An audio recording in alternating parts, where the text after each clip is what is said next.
ವ್ಯಾಖ್ಯಾಮುದ್ರಾಂ ಕರಸರಸಿಜೈಃ ಪುಸ್ತಕಂ ಶಂಖಚಕ್ರೆ ಬಿಭ್ರದ್ಭಿನ್ನಸ್ಫಟಿಕರುಚಿರೆ ಪುಂಡರೀಕೆ ನಿಷಣ್ಣಃ ಅಮ್ಲಾನಶ್ರೀರಮೃತವಿಶದೈರಂಶಭಿಪ್ಲಾವಯನ್ ಮಾಮಾವಿರ್ಭೂಯಾತ್ ಅನಘಮಹಿಮಾ ಮಾನಸೇ ವಾಗಧೀಶಃ. ನಮಸ್ತೆ ಪ್ರಾಣೇಶ ಪ್ರಣತವಿಭವಾಯ ವನಿಮಗಾಃ ನಮಸ್ವಾಮಿನ್ ರಾಮಪ್ರಿಯತಮನುಮನ್ ಗುರುಗುಣ ನಮಸ್ತುಭ್ಯಂ ಭೀಮಪ್ರಬಲತಮಕೃಷ್ಣೇಷ್ಟ ಭಗವನ್ನಮ ಶ್ರೀಮನ್ಮಧ್ವಪ್ರದಿಶ ಸುದೃಶನ್ನೋ ಜಯ ಜಯ ಶ್ರೀ ಗುರುಭ್ಯೋ ನಮಃ.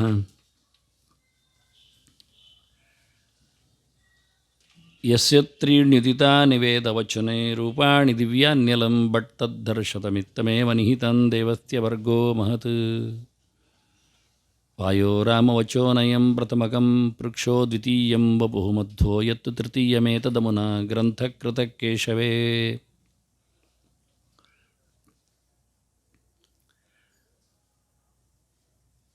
ಆಚಾರ್ಯ ಮಧ್ವರ ಮತ್ತು ಅನಂತಾಸನ ದೇವರ ಸನ್ನಿಧಾನದಲ್ಲಿ ಸೇರಿದ ತಮಗೆಲ್ಲ ವಂದನೆಗಳೊಂದಿಗೆ ಈ ಬಾರಿ ಮತ್ತೆ ಆಚಾರ್ಯರ ನೆನಪಿಗಾಗಿ 3 ದಿನ ನಾವು ಸೇರಿದ್ದೇವೆ.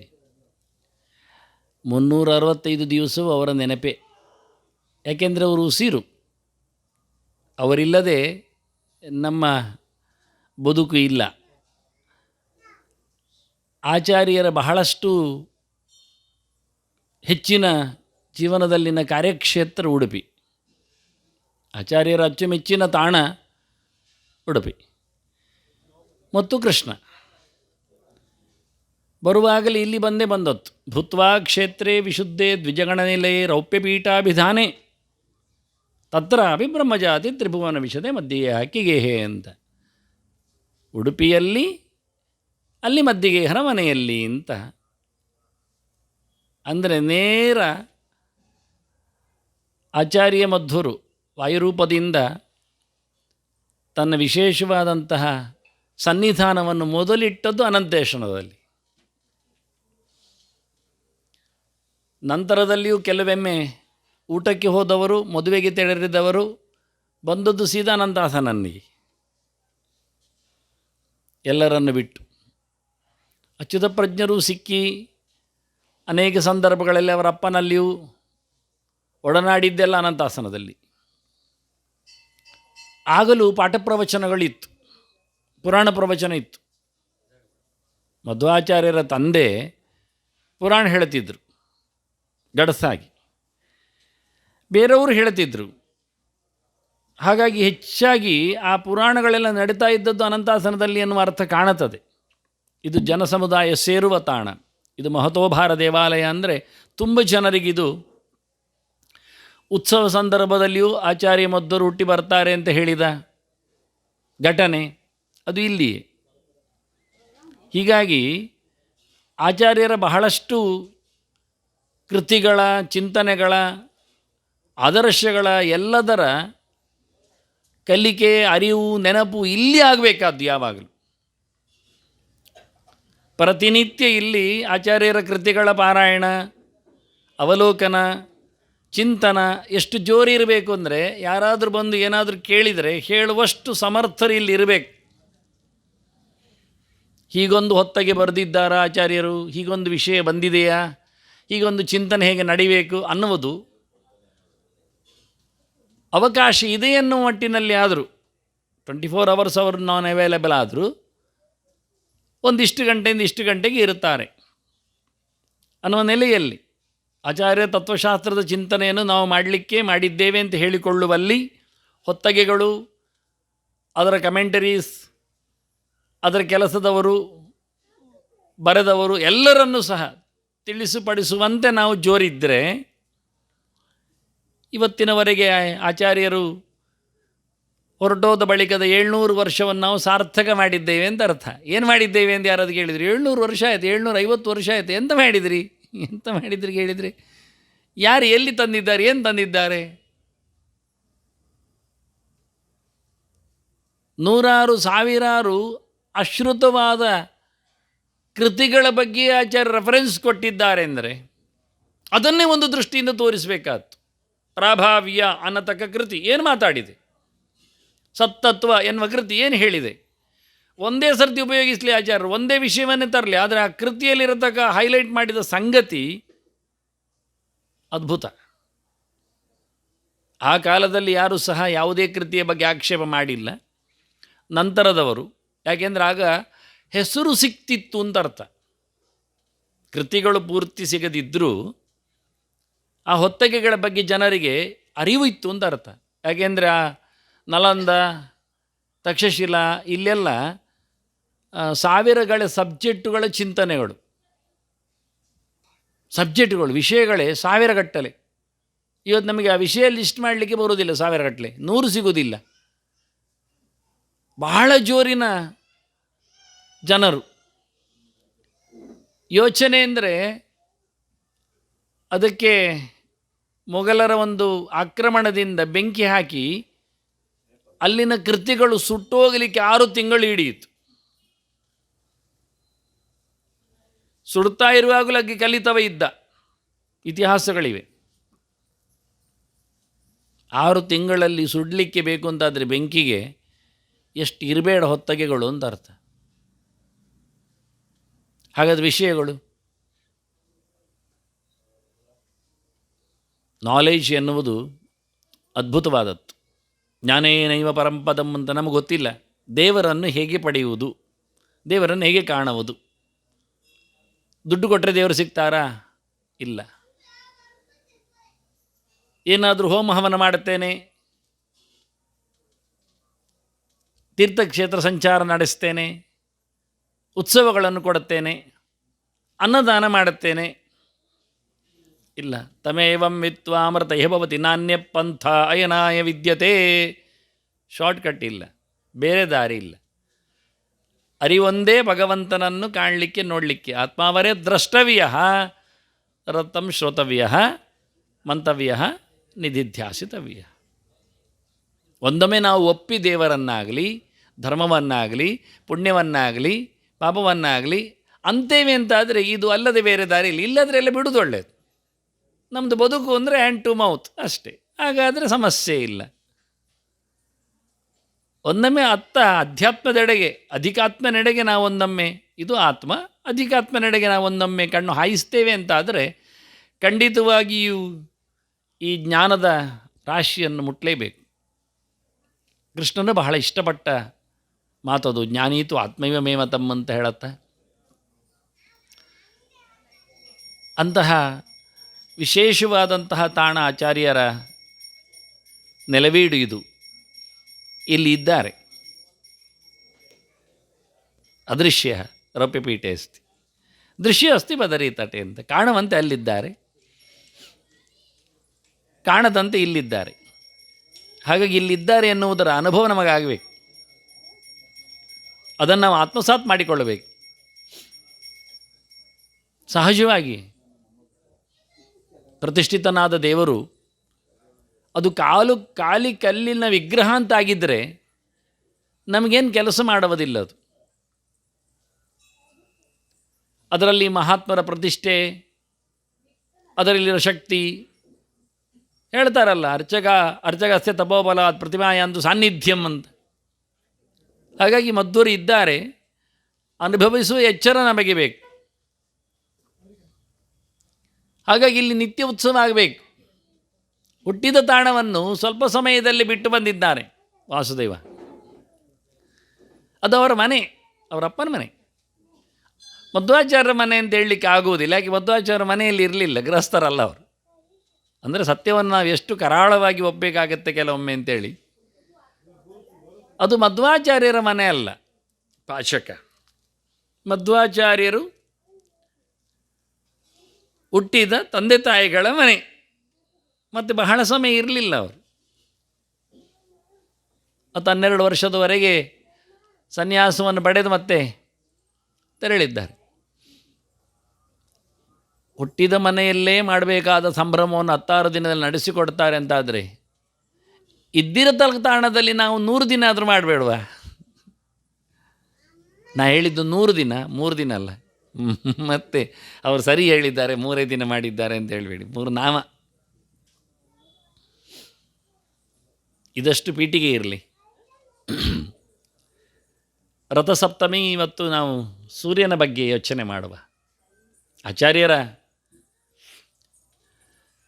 ಕೊಡುಗೆ ಹಿನ್ನೆಲೆಯಲ್ಲಿ ನೋಡುವ.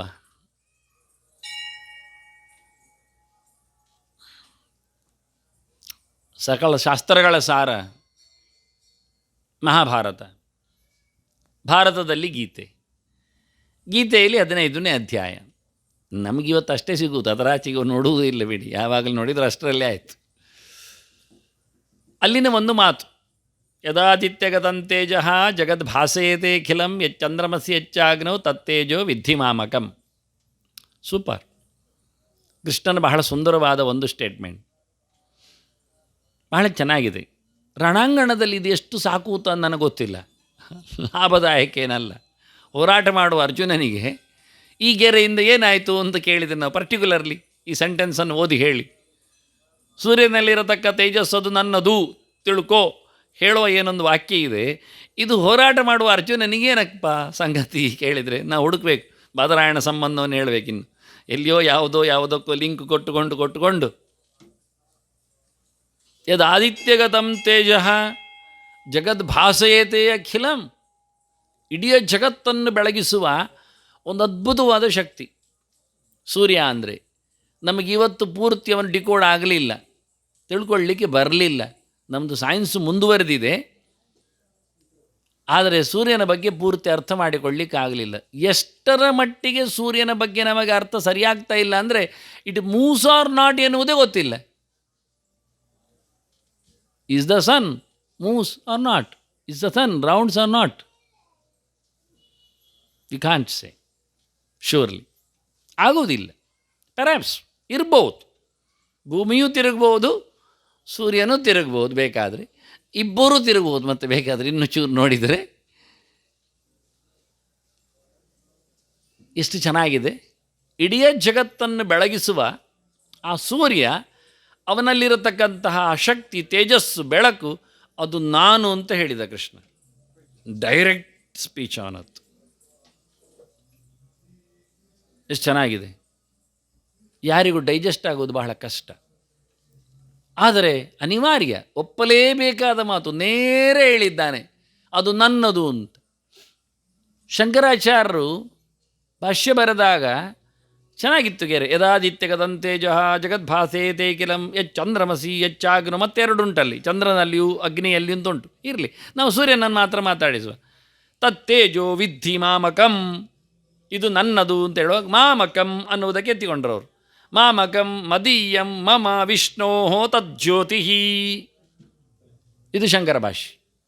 ಮಾಮಕಂ ಅಂದರೆ ಇನ್ನೇನು ಅರ್ಥ ಮಾಡಬೇಡಿ, ಇದು ನನ್ನದು ಅಂತ ಹೇಳಿದ್ದು, ನನಗೆ ಸಂಬಂಧಪಟ್ಟದ್ದು, ಮದೀಯ. ಯಾಕೆಂದರೆ ಮೊದಲು ಗೀತೆ ಶ್ಲೋಕ ಓದಿದವರಿಗೆ ಭಾರಿ ಚೆನ್ನಾಗಿ ಗೊತ್ತಿತ್ತು.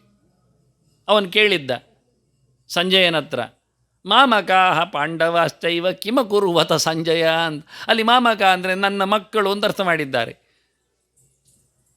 ಇಲ್ಲಿ ಕೊನೆಗೆ ನನ್ನ ಮಕ್ಕಳು ಅಂತ ಹೇಳಿ ಕೃಷ್ಣ ಹೇಳಿದ್ದು ಮಾಮಕಂ, ನನ್ನ ಮಗಳು ಮಗ ಅಂತ ಅರ್ಥ ಮಾಡಿದರೆ ಅದಕ್ಕೆ ಕ್ಲಿಯರ್ ಆಗಿ ಮಾಮಕಂ ಅಂದರೆ ಮದೀಯಂ, ಮತ್ ಸಂಬಂಧಿ ಅಂತ ಅರ್ಥ. ಮದೀಯ ಅಂದರೆ ಮತ್ ಸಂಬಂಧಿ, ಸಂಬಂಧಾರ್ಥದಲ್ಲಿ ಎ ಪ್ರತ್ಯಯ ಬರೋದು. ಅವರ ಅರ್ಥ ಬರೆದಾಗ ಮಾಮಕಂ ಎನ್ನುವುದಕ್ಕೆ ನನ್ನದು ಅಂತ ಅರ್ಥ. ನನ್ನದು ಅಂದರೆ ಎಂಥದ್ದು, ಇನ್ನು ಸಂಬಂಧಿ ಅಂದರೆ ಏನರ್ಥ ಮತ್ತೆ ಕೇಳಿದರೆ ಮಮ ವಿಷ್ಣು ಅಂತ ಸ್ಪಷ್ಟಪಡಿಸ್ತಾರೆ. ನಾನು ಅಂದರೆ ಯಾರು ಅಂದರೆ ನಾನು ವಿಷ್ಣು. ಸಾಕ ಮರ್ಯಾದೆ ಬೇಕಾ ಇನ್ನು? ಸರ್ವತ್ರ ವ್ಯಾಪ್ತನಾದ, ಎಲ್ಲೆಡೆ ಪ್ರವೇಶ ಮಾಡುವ ಯೋಗ್ಯತೆ ಉಳ್ಳ ಎನ್ನುವ ಅರ್ಥ ವಿಷ್ಣು ಶಬ್ದಕ್ಕೆ. ಈ ವಿಷ್ಣು ಶಬ್ದಕ್ಕೆ 2 ಅರ್ಥವನ್ನು ಕೊಟ್ಟವರು ಆಚಾರ್ಯ ಮಧ್ವರು. ಒಂದೊಮ್ಮೆ ಶಂಕರ ಭಾಷ್ಯಕ್ಕೆ ಮಧ್ವಾಚಾರ್ಯ ಭಾಷ್ಯ ಇದ್ದರೆ ಭಾರಿ ಖುಷಿ ಆಗ್ತಿತ್ತು ಆಗ, ಡಿಕೋಡ್ ಮಾಡುವ ರೀತಿ ನೋಡಿದರೆ. ಇಲ್ಲಿ ಎಲ್ಲ ಬೇರೆ ಕಡೆ. ಯಾಕೆಂದರೆ ಇವರು ಹೀಗೆ ಬರಲಿಕ್ಕೆ ಕಾರಣ, ವಿಷ್ಣು ಶಬ್ದವನ್ನು ಎತ್ತಿ ಇಡಲಿಕ್ಕೆ ಕಾರಣ ಅದು ಯಾರೋ ಮತ್ತೆ ಸೇರಿಸಿದ್ದು ಅಂದಾಗೇನಲ್ಲ. ಈಗ ಕೆಲವು ಪ್ರಿಂಟಲ್ಲಿ ತೆಗೆದಾಕ್ತಾರೆ ಕೆಲವೊಮ್ಮೆ. ಅದು ಹಿಂದೆ ವಿಭೂತಿ ರೂಪದಲ್ಲಿ ಕೃಷ್ಣ ಹೇಳುವಾಗ ಆದಿತ್ಯಾನಾಂ ಅಹಂ ವಿಷ್ಣು ಅಂದಿದ್ದಾನೆ. ಪಕ್ಕದಲ್ಲಿ ಜ್ಯೋತಿಷಾಂ ರವಿರಂಶಮಾನ್ ಹೇಳುತ್ತಾನೆ. ಇದು ತುಂಬ ವಿಶೇಷ. 12 ಜನ ಆದಿತ್ಯ ಮಕ್ಕಳು ಅಂತ ಇಟ್ಟುಕೊಂಡ್ರೆ, ಆದಿತ್ಯರಲ್ಲಿ ನಾನು ಯಾರು ಕೇಳಿದರೆ ನಾನು ವಿಷ್ಣು. ಆದಿತ್ಯಾನಾಂ ಅಹಂ ವಿಷ್ಣು, ಅದೆಂಥದ್ದು ಹಾಗೆ ಹೇಳೋದು ನೀವು ಕೇಳಿದರೆ, ಹೌದು, ಆದಿತ್ಯರಲ್ಲಿ ಅದಿತಿಯ ಮಕ್ಕಳಲ್ಲಿ 12 ಜನರಲ್ಲಿ ವಿಷ್ಣು ಒಬ್ಬ ಬಂದಿದ್ದಾನೆ. ವಿವಸ್ವಾನ್, ಅರಿಯಮ, ಪೂಷ, ತ್ವಷ್ಟ, ಸವಿತ, ಭಗ, ಧಾತ, ವಿಧಾತ, ವರುಣ, ಮಿತ್ರ, ಶಕ್ರ, ಕೊನೆಗೆ ಉರುಕ್ರಮ ಅಂತ. ಅದಿತಿಯ 12 ಮಕ್ಕಳಲ್ಲಿ ಕೊನೆಯೇ ಹುಟ್ಟಿದವ ಉಪೇಂದ್ರ, ವಾಮನ, ತ್ರಿವಿಕ್ರಮ, ವಿಷ್ಣು ಅವನೇ. 11 ಜನ ಹುಟ್ಟಿಯಾಗಿದೆ. ಅದರಲ್ಲಿ ಮೊದಲನೇವನೇ ವಿವಸ್ವಾನು, ಸೂರ್ಯ. ಪ್ರತ್ಯೇಕ ಜನರದು. ಮೊದಲನೇವ ಸೂರ್ಯ, ಮತ್ತು ನಡುವಿನಲ್ಲಿ ಇಂದ್ರ ಬಂದಿದ್ದಾನೆ. ಕೊನೆಯಲ್ಲಿ ಇಂದ್ರನ ಪದವಿ ಹೋಯಿತು ಅಂತ ಹೇಳಿ ಬಲಿರಾಜನಿಂದ ಪಡೆದುಕೊಡಲಿಕ್ಕೆ ಅದೇ ಅದಿತಿಯ, ಅದೇ ಕಶ್ಯಪನ ಮನೆಯಲ್ಲಿ ಮತ್ತೆ ನಾರಾಯಣ ಹುಟ್ಟಿ ಅದಿತಿಯ ಕೊನೆಯ ಮಗನಾಗಿ ಬಂದು 12ನೇವನು ಅಂತಾಗಿಬಿಟ್ಟು ಹಿಂತಿರುಗಿಸಿ ಸ್ವರ್ಗವನ್ನು ಬಲಿರಾಜನಿಂದ ಪಡೆದು ಇಂದ್ರನಿಗೆ ಕೊಟ್ಟಿದ್ದಾನೆ. ಅಣ್ಣನನ್ನು ಗಟ್ಟಿ ಮಾಡಿದ್ದಾನೆ. ಅಣ್ಣನನ್ನು ಗಟ್ಟಿ ಮಾಡಲಿಕ್ಕೆ ತಮ್ಮ ಉಪ ಇಂದ್ರನಿಗೆ ಉಪನಾಗಿ ಬಂದು ನಿಂತಿದ್ದಾನೆ. ಹಾಗೆ ಉಪೇಂದ್ರ ಅಂತೇಳಿ. ಹಾಗಾಗಿ ಅದಿತಿಯ 12 ಜನರಲ್ಲಿ ಭಗವಂತನ ವಿಶೇಷವಾದಂತಹ ವ್ಯವಸ್ಥೆ ಎಲ್ಲಿದೆ ಕೇಳಿದರೆ ಅದು ವಿಷ್ಣುವೇ ಸ್ವಯಂ ರೂಪ. ಕೆಲವೇಳೆ ಮಾತ್ರ ಸ್ವಯಂ ರೂಪವನ್ನು ಹೇಳ್ತಾನೆ. ಮಹರ್ಷೀನಾಂ ಕಪಿಲಃ ಅಂತ ಹೇಳಿಕೊಂಡು, ಮಹರ್ಷಿಗಳಲ್ಲಿ ನಾನು ಕಪಿಲ, ಇದು ಕಪಿಲ ಸ್ವಯಂ ದೇವರೇ. ಹೆಚ್ಚು ಕಡೆಯಲ್ಲಿ ದೇವರದ್ದೊಂದು 3-4 ಬರ್ತದೆ. ಹೀಗೆ ಇಲ್ಲಿ ವಿಷ್ಣು ಅಂತ ಹೇಳಿ ಜ್ಯೋತಿಷಾಂ ರವಿರಂಶ್ಮಾನ್ ಅಂತ ಹೇಳ್ತಾ ಬಹಳಷ್ಟು ತೇಜಸ್ಸುಳ್ಳ ಶಕ್ತಿಗಳಲ್ಲಿ, ಜ್ಯೋತಿಸ್ಸುಗಳ ರಾಶಿಗಳಲ್ಲಿ ಸೂರ್ಯನೇ ನಾನು ಅಂತ ಅಲ್ಲಿ ಹೇಳುತ್ತಾನವ.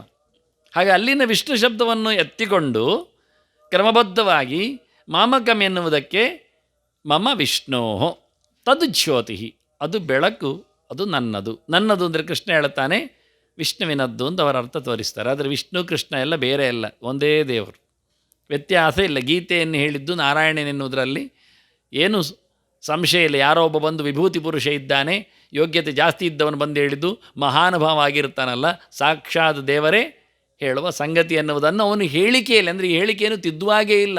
ನನ್ನದು ಹೇಳುವಾಗ ಇದು ಸ್ವಲ್ಪ ಜಾಸ್ತಿ ಆಯಿತು, ಅತಿಶಯೋಕ್ತಿ ಎಲ್ಲ ಅಲ್ಲ, ವಾಸ್ತವ ಎನ್ನುವ ಅಂಶದಲ್ಲಿ ಚಿಂತನೆಯನ್ನು ಕೊಟ್ಟಿದ್ದಾರೆ. ಆ ವಿಷ್ಣು ಶಬ್ದಕ್ಕೆ ಬರುವಾಗ 2 ಅದರ ಅರ್ಥಗಳು ಪಾಸಿಬಲ್ಸ್ ಎಟಿಮಾಲಜಿಕಲಿ ಹೇಳುವುದಾದರೆ, ಒಂದು ವಿಶರ್ಲ ವ್ಯಾಪ್ತವು ಅಂತ ಧಾತುವಿನಲ್ಲಿ, ಮತ್ತೊಂದು ವಿಷ ಪ್ರವೇಶನೇನೋ ಧಾತುವಿನಲ್ಲಿ. 2 ಸರಿಯೇ, 2 ಶಕಾರಗಳದ್ದು ಹೌದು. ಒಂದು ದೃಷ್ಟಿಯಿಂದ ನೋಡಿದರೆ ಸರ್ವತ್ರ ತುಂಬಿದವನೂ ಆಗ್ತದೆ, ಒಳಗೆ ಸೇರಿದವನೂ ಆಗ್ತದೆ. ವಿಶತೀತಿ ವಿಷ್ಣು ವೇವೇಷ್ಟೀತಿ ವಿಷ್ಣು ಅಂತ. ಆವರಿಸಿದವನು ಎನ್ನುವ ಅರ್ಥದಲ್ಲಿ ವಿಷ್ಣು ಅಂದರೆ ಸರ್ವತ್ರ ಇದ್ದಾನೆ ಅಂತ, ಸರ್ವಗತನಾಗಿದ್ದಾನೆ ಅಂತ. ಒಳಗೆ ಪ್ರವೇಶ ಮಾಡಿದ್ದಾನೆ ಹೇಳಿ ಅಂತರ್ಯಾಮಿಯಾಗಿ ನೇಮಿಸ್ತಾ ಇದ್ದಾನೆ ಎನ್ನುವುದು ಅರ್ಥ. ಒಳಗೆ ಹೋಗುವುದು ದೊಡ್ಡ ಸಂಗತಿಯೇ, ಹೊರಗೆ ನಿಲ್ಲುವುದು ದೊಡ್ಡ ಸಂಗತಿಯೇ. ಸುಲಭ ಅಲ್ಲ ಈ ವಿಷಯ. ಇದು 2 ವಿಷಯ ಭಗವಂತನಿಗೆ ಹೇಳಿದ ಒಂದು ಎಕ್ಸ್ಕ್ಲೂಸಿವ್ ಅವನ ಧರ್ಮ, ಅಸಾಧಾರಣವಾದ ಲಕ್ಷಣ. ಪ್ರತಿಯೊಂದರ ಒಳಗೂ ಪ್ರವೇಶ ಮಾಡಬೇಕು ಅಂದರೆ ಆಗೋದಿಲ್ಲ. ನೀವು ನೀರಿನೊಳಗೆ ಹೋಗ್ತೀರಿ, ಮಣ್ಣಿನೊಳಗೆ ಹೋಗಿ ಅಂದರೆ, ಬೆಂಕಿಯೊಳಗೆ ಹೋಗಿ ಅಂದರೆ, ಭೌತ ಕಾಣುವ 3 ಸಂಗತಿ ನಮ್ಮಲ್ಲಿ. ಇನ್ನು ಗಾಳಿ ಆಕಾಶ ಕಾಣುವುದಿಲ್ಲ ಬಿಡಿ.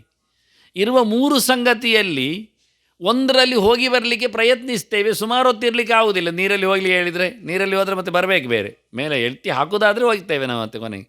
ಎಲ್ಲರಿಗೂ ಆಗೋದಿಲ್ಲ ಅದು ನೀರಲ್ಲಿ ಹೋಗಲಿಕ್ಕೆ. ಈಗ ಪ್ರತಿ ಕಣವನ್ನು ಇಷ್ಟುಕೊಳ್ಳಬೇಕೀಗ ನಾವು. ಪ್ರತಿಯೊಂದು ಮಣ್ಣಿನ ಕಣದಲ್ಲಿ, ಪ್ರತಿಯೊಂದು ಭೌತ ಪದಾರ್ಥಗಳಲ್ಲಿ ಅತ್ಯಂತ ಸೂಕ್ಷ್ಮನಾದವ ಜೀವ, ಚಿತ್. ಅವನು ಜಡ ಅಲ್ಲ.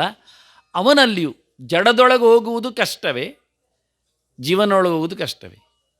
ಒಂದು ಜಡವಾದ ಪದಾರ್ಥದೊಳಗೆ ಗಾಳಿಯನ್ನು ತುಂಬಿಸ್ತೀರಿ ಅಂದರೆ ಎಕ್ಸ್ಟ್ರಾ ತುಂಬಿಸ್ಲಿಕ್ಕೆ ನಮಗೆ ಬರುವುದಿಲ್ಲ,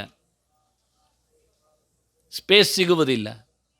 ದೇವರು ಹಾಗಲ್ಲ. ಅಂತರ್ಬಹಿಶ್ಚತಸ್ತರವಂ ವ್ಯಾಪ್ಯ ನಾರಾಯಣ ಸ್ಥಿತ ಅಂತ ಭಗವಂತನ ಒಂದು ವಿಶೇಷ ಪರಿಚಯ. ನಮಗೆ ಸಣ್ಣ ಮಂತ್ರ ಅಂತ ಅನಿಸ್ತದೆ, ಆದರೆ ಅದರ ತಂತ್ರಾಂಶ ವಿಷಯ ಉಂಟಲ್ಲ, ಭಾರಿ ಯೋಚನೆ ಮಾಡ್ತದೆ. ಹೌದಲ್ಲ, ಎಲ್ಲದರ ಒಳಗೆ ಪ್ರವೇಶ ಮಾಡುವುದು ಅಂದರೆ ಏನರ್ಥ, ಹೇಗಾಗ್ತದೆ? ಹೆಚ್ಚಿನವರಿಗೆಲ್ಲ ಆಗುವುದಿಲ್ಲ ಅಂತ ಹೇಳುತ್ತಾರೆ. ಯಾಕೆ ಅಂದರೆ ಅದರದ್ದೇ ಆಗಿರತಕ್ಕ ಒಂದು ಸ್ಟ್ರಕ್ಚರ್ ಇದೆ, ಅದು ನಿಬಿಡತೆ, ಸಾಂದ್ರತೆ ಅಂತಾರೆ. ಇನ್ನೊಂದು ಒಳಗೆ ಹೋಗುವುದು ಅಂದರೆ ಹೇಗೆ ಅಂತ ಪ್ರಶ್ನೆ ಬರ್ತದೆ. ಅದಕ್ಕೆ ನಾನು ದೃಷ್ಟಾಂತ ಕೊಟ್ಟದ್ದು ನೀರಿನೊಳಗೆ ಹೋಗುವುದು ಅಂತ. ನೀರಿನೊಳಗೆ ನಮಗೆ ಹೋಗಲಿಕ್ಕೆ ಬರ್ತದೆ ಎನ್ನುವುದು ಎಷ್ಟು ಸತ್ಯವೋ ಅಷ್ಟೇ ಉಳಿದವರಿಗೆ ಇನ್ನೊಂದು ಕಡೆಯಲ್ಲಿ ಹೋಗ್ಲಿಕ್ಕೆ ಬರ್ತದೆ ಎನ್ನುವುದು ಸತ್ಯ ಆಗ್ತದೆ. ಹಾಗೆ ಬೇಕಾದರೆ ನೀರು ಮೇಲೆ ಬರಲಿ, ಬೇಡ ಹೇಳುವುದಿಲ್ಲ. ಹಾಗಾದರೆ ಜೀವ ಎನ್ನುವ ಒಂದು ಅಣುವಾದ ಪದಾರ್ಥ ಭಗವಂತನ ಪ್ರವೇಶದಿಂದ ಹಿಗ್ತದ, ದೊಡ್ಡದಾಗ್ತದ ಅಂತ ಕೇಳಿದರೆ ದೇವರ ಅಣೋರಣೀಯನ್ ಮಹತೋ ಮಯ್ಯ ಅದಕ್ಕೂ ಅತ್ಯಂತ ಸೂಕ್ಷ್ಮನಾದ್ದರಿಂದ ಹೊರಗೆ ಪದಾರ್ಥಗಳು ಹಿಗ್ಗದಂತೆ, ಅದರ ಸ್ವರೂಪ ಬದಲಾಗದಂತೆ, ವಿಕಾರಗೊಳ್ಳದಂತೆ ಅವನ ಪ್ರವೇಶ ಇರುವುದೇ ಅವನ ಅದ್ಭುತವಾದ ಸಾಮರ್ಥ್ಯ. ಹೊರಗೆಯೂ ಹಾಗೆ ಎಲ್ಲವನ್ನು ವ್ಯಾಪಿಸಿರುವುದು ಅಂದರೆ ಆಗುವುದಿಲ್ಲ. ಅದು ಏಕಕಾಲದಲ್ಲಿ ಆಗಬೇಕು, ಎಟ್ ಎ ಟೈಮ್, ಒಳಗೂ ಹೊರಗೂ ಏಕಪ್ರಕಾರವಾಗಿ ಪ್ರತಿಯೊಂದು ಕಡೆಯಲ್ಲಿ. ಅಂದರೆ ಅನಂತಾನಂತ ರೂಪಗಳಾಯಿತು ಭಗವಂತನದ್ದು. ಇಷ್ಟು ಸಣ್ಣ ಸಂಗತಿ ಆದರೂ ದೊಡ್ಡ ವಿಷಯಗಳು. ಇದರ ಬಗ್ಗೆ ನಾನು ಹೇಳಿದೆ, ಯಾವ ಸಂಗತಿಗಳ ಬಗ್ಗೆ ಬಂದರೂ ಒಂದು ಆಚಾರ್ಯರು ಉದ್ಧಾರ ಮಾಡಿದ ಒಂದು ಶ್ಲೋಕವನ್ನಿಟ್ಟುಕೊಂಡ್ರು ಅದರ ಬಗ್ಗೆ ಅನಲೈಸ್ ಮಾಡಿಕೊಂಡು ಅದನ್ನು ಸೈಂಟಿಫಿಕಲಿ ಅಪ್ರೂವ್ ಮಾಡೋದಾದರೂ ಅಥವಾ ಅಲ್ಲದಿದ್ದರೂ ಭೌತವಾದ ಚಿಂತನೆಯನ್ನು ಮಾಡಿಕೊಳ್ಳೋದಾದರೂ ತುಂಬ ವಿಷಯಗಳಿರ್ತವೆ. ಒಂದು ಗಂಟೆಗಟ್ಟಲೆ ಮಾತಾಡಲಿಕ್ಕೆ ಬರ್ತದೆ, ಸುಲಭವಾಗಿ ಕೊಡುವಂಥದ್ದಲ್ಲ. ಅದನ್ನು ಹೇಗೆ ನಾವು ಉಳಿಸಿಕೊಳ್ಳಬಹುದು, ಬೆಳೆಸಬಹುದು, ಸುಲಭವಾಗಿ ಹೇಳಿದ ಸಂಗತಿ ಇರಬಹುದು, ಅದನ್ನು ಹೇಗೆ ಅಪ್ಲೈ ಮಾಡಲಿಕ್ಕೆ ಆಗ್ತದೆ ನೋಡಿಕೊಳ್ಳುವುದು ಒಂದು ದೊಡ್ಡ ವಿಷಯ. ಯಾವ್ಯಾವುದೋ ವಿಷಯಗಳಲ್ಲಿ PhD ಮಾಡುವುದಕ್ಕಿಂತ ಇಂಥ ಸಣ್ಣ ಸಣ್ಣ ವಿಷಯಗಳನ್ನು ಎಷ್ಟರ ಮಟ್ಟಿಗೆ ಆಯಾಮದಲ್ಲಿ ಅದು ತೆರೆದುಕೊಂಡಿದೆ ನೋಡಿಕೊಳ್ಳೋದು ವಿಷಯ. ಹಾಗೆ ಸೂರ್ಯನ ಬಗ್ಗೆ ಹೇಳುವಾಗ ಬಹಳ ಸುಂದರ, ತುಂಬ ಅಪೂರ್ವವಾದ ಮಾತು ಇದು. ರಾಮಾನುಜರು ಹೇಳುತ್ತಾರೆ, ತೇನ ತೇನ ಆರಾಧಿತೇನ ಮಯ ತೇಭ್ಯ ದತ್ತಂ ಅಂತಾರೆ. ಸ್ವಲ್ಪ ಮುಂದಕ್ಕೆ ಹೋದ್ರು ವಿಚಾರದಲ್ಲಿ. ಸೂರ್ಯನಲ್ಲಿರತಕ್ಕ ತೇಜಸ್ಸು ನನ್ನದು ಅಂತ ಹೇಳಿದ್ನಲ್ಲ ಕೃಷ್ಣ, ಏನು ಸಂಬಂಧ ಇರ್ತದೆ ಕೇಳಿದರೆ ನಾನು ಕೊಟ್ಟದ್ದು ಅಂತ ಅರ್ಥ ಆಗಲಿ ಅಂತ ಹೇಳ್ತಾರೆ ಅವರು. ಅವರವರು ದೇವತೆಗಳು ಅವರವರ ಸಾಧನೆಯಂತೆ ಅವರವರು ಏನೆಂದು ಕೇಳಿಕೊಳ್ಳುತ್ತಾರೆ, ನಾನು ಅದನ್ನು ಕೊಟ್ಟು ಬಿಟ್ಟಿದ್ದೇನೆ. ಹಾಗಾಗಿ ಸೊತ್ತು ನನ್ನದೇ, ಇರುವುದು ಅವರ ಬಳಿ. ಚೆನ್ನಾಗಿದೆ. 4-5 ಮಕ್ಕಳಿದ್ದರೆ ಮನೆಯಲ್ಲಿ ಒಬ್ಬ ಮಗ ತಂದೆ ಹತ್ರ ಕೇಳ್ತಾನೆ, ನಿಮ್ಮ ಸಂಸ್ಕೃತ ಪುಸ್ತಕ ಎಲ್ಲ ನನಗೆ ಕೊಡಿ ಅಂತ. ಮತ್ತೊಬ್ಬ ಕೇಳ್ತಾನೆ, ನಿಮ್ಮ ತೋಟ ಆಸ್ತಿ ಎಲ್ಲ ನನಗಿರಲಿ ಅಂತ. ಅವನದರಲ್ಲಿ ಇಂಟ್ರೆಸ್ಟ್.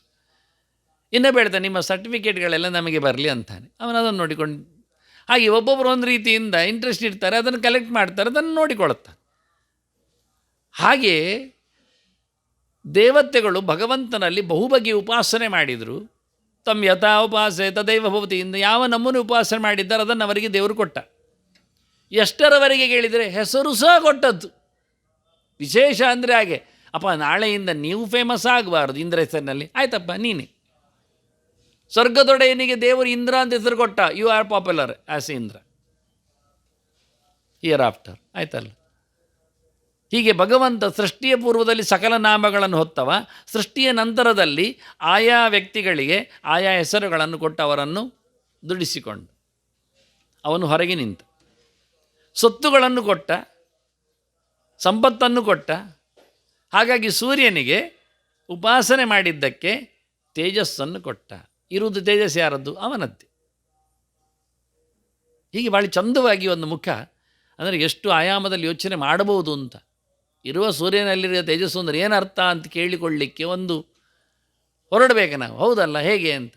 ಅದು ಸೂರ್ಯನಿಗೂ ಸಿಗಲಿಕ್ಕೆ ಏನು ಕಾರಣ? ಯಾಕೆಂದರೆ ಸೂರ್ಯನಲ್ಲಿ ಇರೋದು ಒಂದಿಷ್ಟು ತೇಜಸ್ಸು, ದೇವರಲ್ಲಿ ಎಷ್ಟಿಲ್ಲ. ಆಚೆ ಬನ್ನಿ, ಈಗ ಸೂರ್ಯಕೋಟಿ ಪ್ರತೀಕಾಶಂ ಶುರುವಾಗ್ತದೆ. ಈಗ ಭಗವಂತನ ತೇಜಸ್ಸು ಹೇಗೆ ಉಂಟು ಕೇಳಿದರೆ, ಕೋಟಿ ಕೋಟಿಗಟ್ಟಲೆ ಸೂರ್ಯನ ತೇಜಸ್ಸು ದೇವರಲ್ಲಿದೆ. ಈಗ ಕೊಡಲಿಕ್ಕೆ ಕಾರಣ ಆಯ್ತು ನಮಗೆ. ಒಂದು ಕೊಟ್ಟರು ಪರವಾಗಿಲ್ಲ. ಅವನಿಗೆ ತೇಜಸ್ಸು ಎಲ್ಲಿಂದ ಬಂತು, ಇವನಿಗೆ ಸಂಪತ್ತು ಎಲ್ಲಿಂದ ಬಂತು, ಇವನಿಗೆ ಚೆಲುವು ಎಲ್ಲಿಂದ ಬಂತು, ಎಲ್ಲವೂ ದೇವರಿಂದ ಸಿಕ್ಕಿತ್ತು. ಅವರವರು ಅವರವರ ಪಾಡಿನಲ್ಲಿ ಮಾಡಿಕೊಂಡ ಆರಾಧನೆಯಲ್ಲಿ ನಮಗಿಲ್ಲಿ ಒಂದು ಮುಖ ಕಾಣ್ತದೆ. ಗಣಪತಿಗೆ ಆನೆ ಮೋರೆಯಲ್ಲಿ ಬಂತು ಅಂತ. ಆಗ ಆಚಾರ್ಯರು ಕೊಡ್ತಾರೆ, ವಿಶ್ವರೂಪನ ಅವನ ಆನೆ ಮೋರೆವ. ವಿಶ್ವ ಅಂದರೆ ಭಗವಂತ. ಧ್ಯಾನಾದೈತ್ ಗಜವಕ್ತ್ರತಾಮ್ ಅಂತ ವಿಶ್ವಸ್ಯ. ಆ ವಿಶ್ವರೂಪನ ಧ್ಯಾನ ಮಾಡಿದ್ದಕ್ಕೆ ಗಣಪತಿಗೆ ಆನೆ ಮಂಡೆ ಬಂತು, ಆನೆ ಮೋರೆ ಬಂತು. ಆದರೆ ವಿಶ್ವರೂಪನಲ್ಲಿ ಏನಿದೆ ಕೇಳಿದರೆ, ಎದುರಲ್ಲಿ ಆನೆ ಮೋರೆ ಉಂಟು, ಆದರೆ ಪಕ್ಕದಲ್ಲಿ ಮತ್ತು ಈಚೆ ಪಕ್ಕದಲ್ಲಿ 9 ಮಾಮೂಲಿ ಮೋರೆ ಇದೆ. ಅದು ಬರಲಿಲ್ಲ ಅವನಿಗೆ. ನೋಡಿ, ಪ್ರಧಾನದ್ದು ಮಾತ್ರ ಬಂತು ಅವನಿಗೆ. ಅವನು 19 ಮೋರೆಯವನಾಗಲಿಲ್ಲ, ಏಕೋರ ವಿಂಶತಿ ಮುಖ ಆಗಲಿಲ್ಲ ಗಣಪತಿ. ಗಣಪತಿ ವಿಶ್ವನ ಉಪಾಸನೆ ಮಾಡಿದರೂ ವಿಶ್ವನಲ್ಲಿನ ಎಕ್ಸ್ಕ್ಲೂಸಿವ್ ಆದ ಒಂದು ಮೋರೆ ಏನಿದೆ ಆನೆದ್ದು, ಅದು ಮಾತ್ರ ಬಂತು, ಉಳಿದದ್ದು ಬರಲಿಲ್ಲ. ಬರಲಿಕ್ಕೆ ಕಾರಣ ಹೇಳಿದ್ದವರು, ಉಪಾಸನೆ ಮಾಡಿದವರಿಗೆಲ್ಲ ಆನೆ ಮೋರೆ ಬರ್ತದೆ ಅಲ್ಲ, ಸುಮಾರು ಜನ ಉಪಾಸನೆ ಮಾಡಿದ್ದಾರೆ. ಅದು ಪ್ರಣವದ ಏಕಾಕ್ಷರ, ಮೊದಲಕ್ಷರದು. ಪ್ರಣವದ ಸುಮಾರು ಅಕ್ಷರ ಉಪಾಸನೆ ಮಾಡಿದವರಿದ್ದಾರೆ. ಮಾಡಿದವರಿಗೆಲ್ಲ ಬರಬೇಕಿಲ್ಲ, ಮಾಡಿದ್ದರಲ್ಲಿ ಇವನಿಗೊಂದು ಸ್ಪೆಷಲ್ ಆಗಿ ಕೊಟ್ಟಿದ್ದಾನೆ. ಹೀಗೆ ನಾನು ಹೇಳಿದ್ದು, ಯಾವ ನೆಲೆಯಲ್ಲಿ ಯಾರನ್ನು ಉಪಾಸನೆ ಮಾಡ್ತಾರೋ ಅದನ್ನು ಪಡೀಲಿಕ್ಕೆ ಬರ್ತದೆ ಅನ್ನತಕ್ಕ ಒಂದು ಸಿದ್ಧಾಂತ ಇದು ಸಹಜವಾಗಿ ಆಗುವಂಥದ್ದು. ದೇವರ ಮುಖಗಳ ಉಪಾಸನೆ ಮಾಡುವ ರೀತಿ ಅದನ್ನು ಇಲ್ಲಿ ಅವರು ತೋರಿಸಿಕೊಟ್ರು.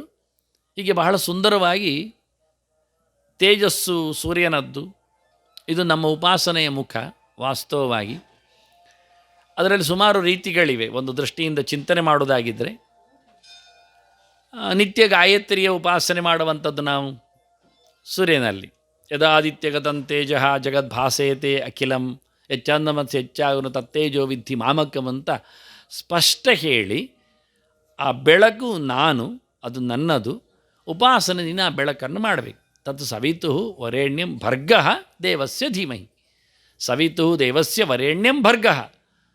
ಸೂರ್ಯನ ನಿಯಾಮಕನಾದ ಸ್ವಾಮಿಯಾದ ದೇವರ ಅತ್ಯಂತ ಪ್ರಶಸ್ತವಾದ, ಅಂದರೆ ಅದು ಕೇವಲ ಭೌತ ಅಲ್ಲದ ಎನ್ನುವ ನೆಲೆಯಲ್ಲಿ ಆ ಬೆಳಕನ್ನು ನಾನು ಧ್ಯಾನ ಮಾಡುತ್ತೇನೆ ಅನ್ನೋ ಚಿಂತನೆಯನ್ನು ಕೊಟ್ಟರು. ಇವತ್ತು ಮತ್ತೆ ನಾನು ಹೇಳಿದೆ ರಥಸಪ್ತಮಿ ಇದೆ ಅಂತ. ಸೂರ್ಯನ ಅಷ್ಟಾಕ್ಷರ ಮಂತ್ರವನ್ನು ಆಚಾರ್ಯರು ಕೊಟ್ಟಿದ್ದಾರೆ. ಅದು ಶ್ರುತಿದ್ದೆ. ಗೃಣಿಹಿ ಸೂರ್ಯ ಆದಿತ್ಯ ಅಂತ ಸೂರ್ಯನ ಮಂತ್ರ. ಲೆಕ್ಕ ಹಾಕಿದರೆ 7 ಅಕ್ಷರ ಕಾಣ್ತದಲ್ಲ. ಗೃಣಿಹಿ ಸೂರ್ಯ ಆದಿತ್ಯ 7 ಸಪ್ತಾಕ್ಷರ ಆದರೂ ಅವನಿಗೇನು ಸಮಸ್ಯೆ ಇಲ್ಲ, ಯಾಕೆ ಸಪ್ತಮಿ ಪ್ರಿಯವ. ಇವತ್ತು ರಥ ಸಪ್ತಮಿ. ಆದರೆ ಅಷ್ಟಾಕ್ಷರ ಹೇಗೆ ಅಂದರೆ ಕ್ಷೈಪ್ರವಿಯೋಗ ಅಂತ ಉಂಟಲ್ಲಿ. ಗೃಣಿಹಿ ಸೂರ್ಯ ಅದು 3 ಅಕ್ಷರ ಆಗ್ತದೆ. ಆದಿತ್ಯ ಅಲ್ಲಿ ಮತ್ತೆ ಅಷ್ಟೇ.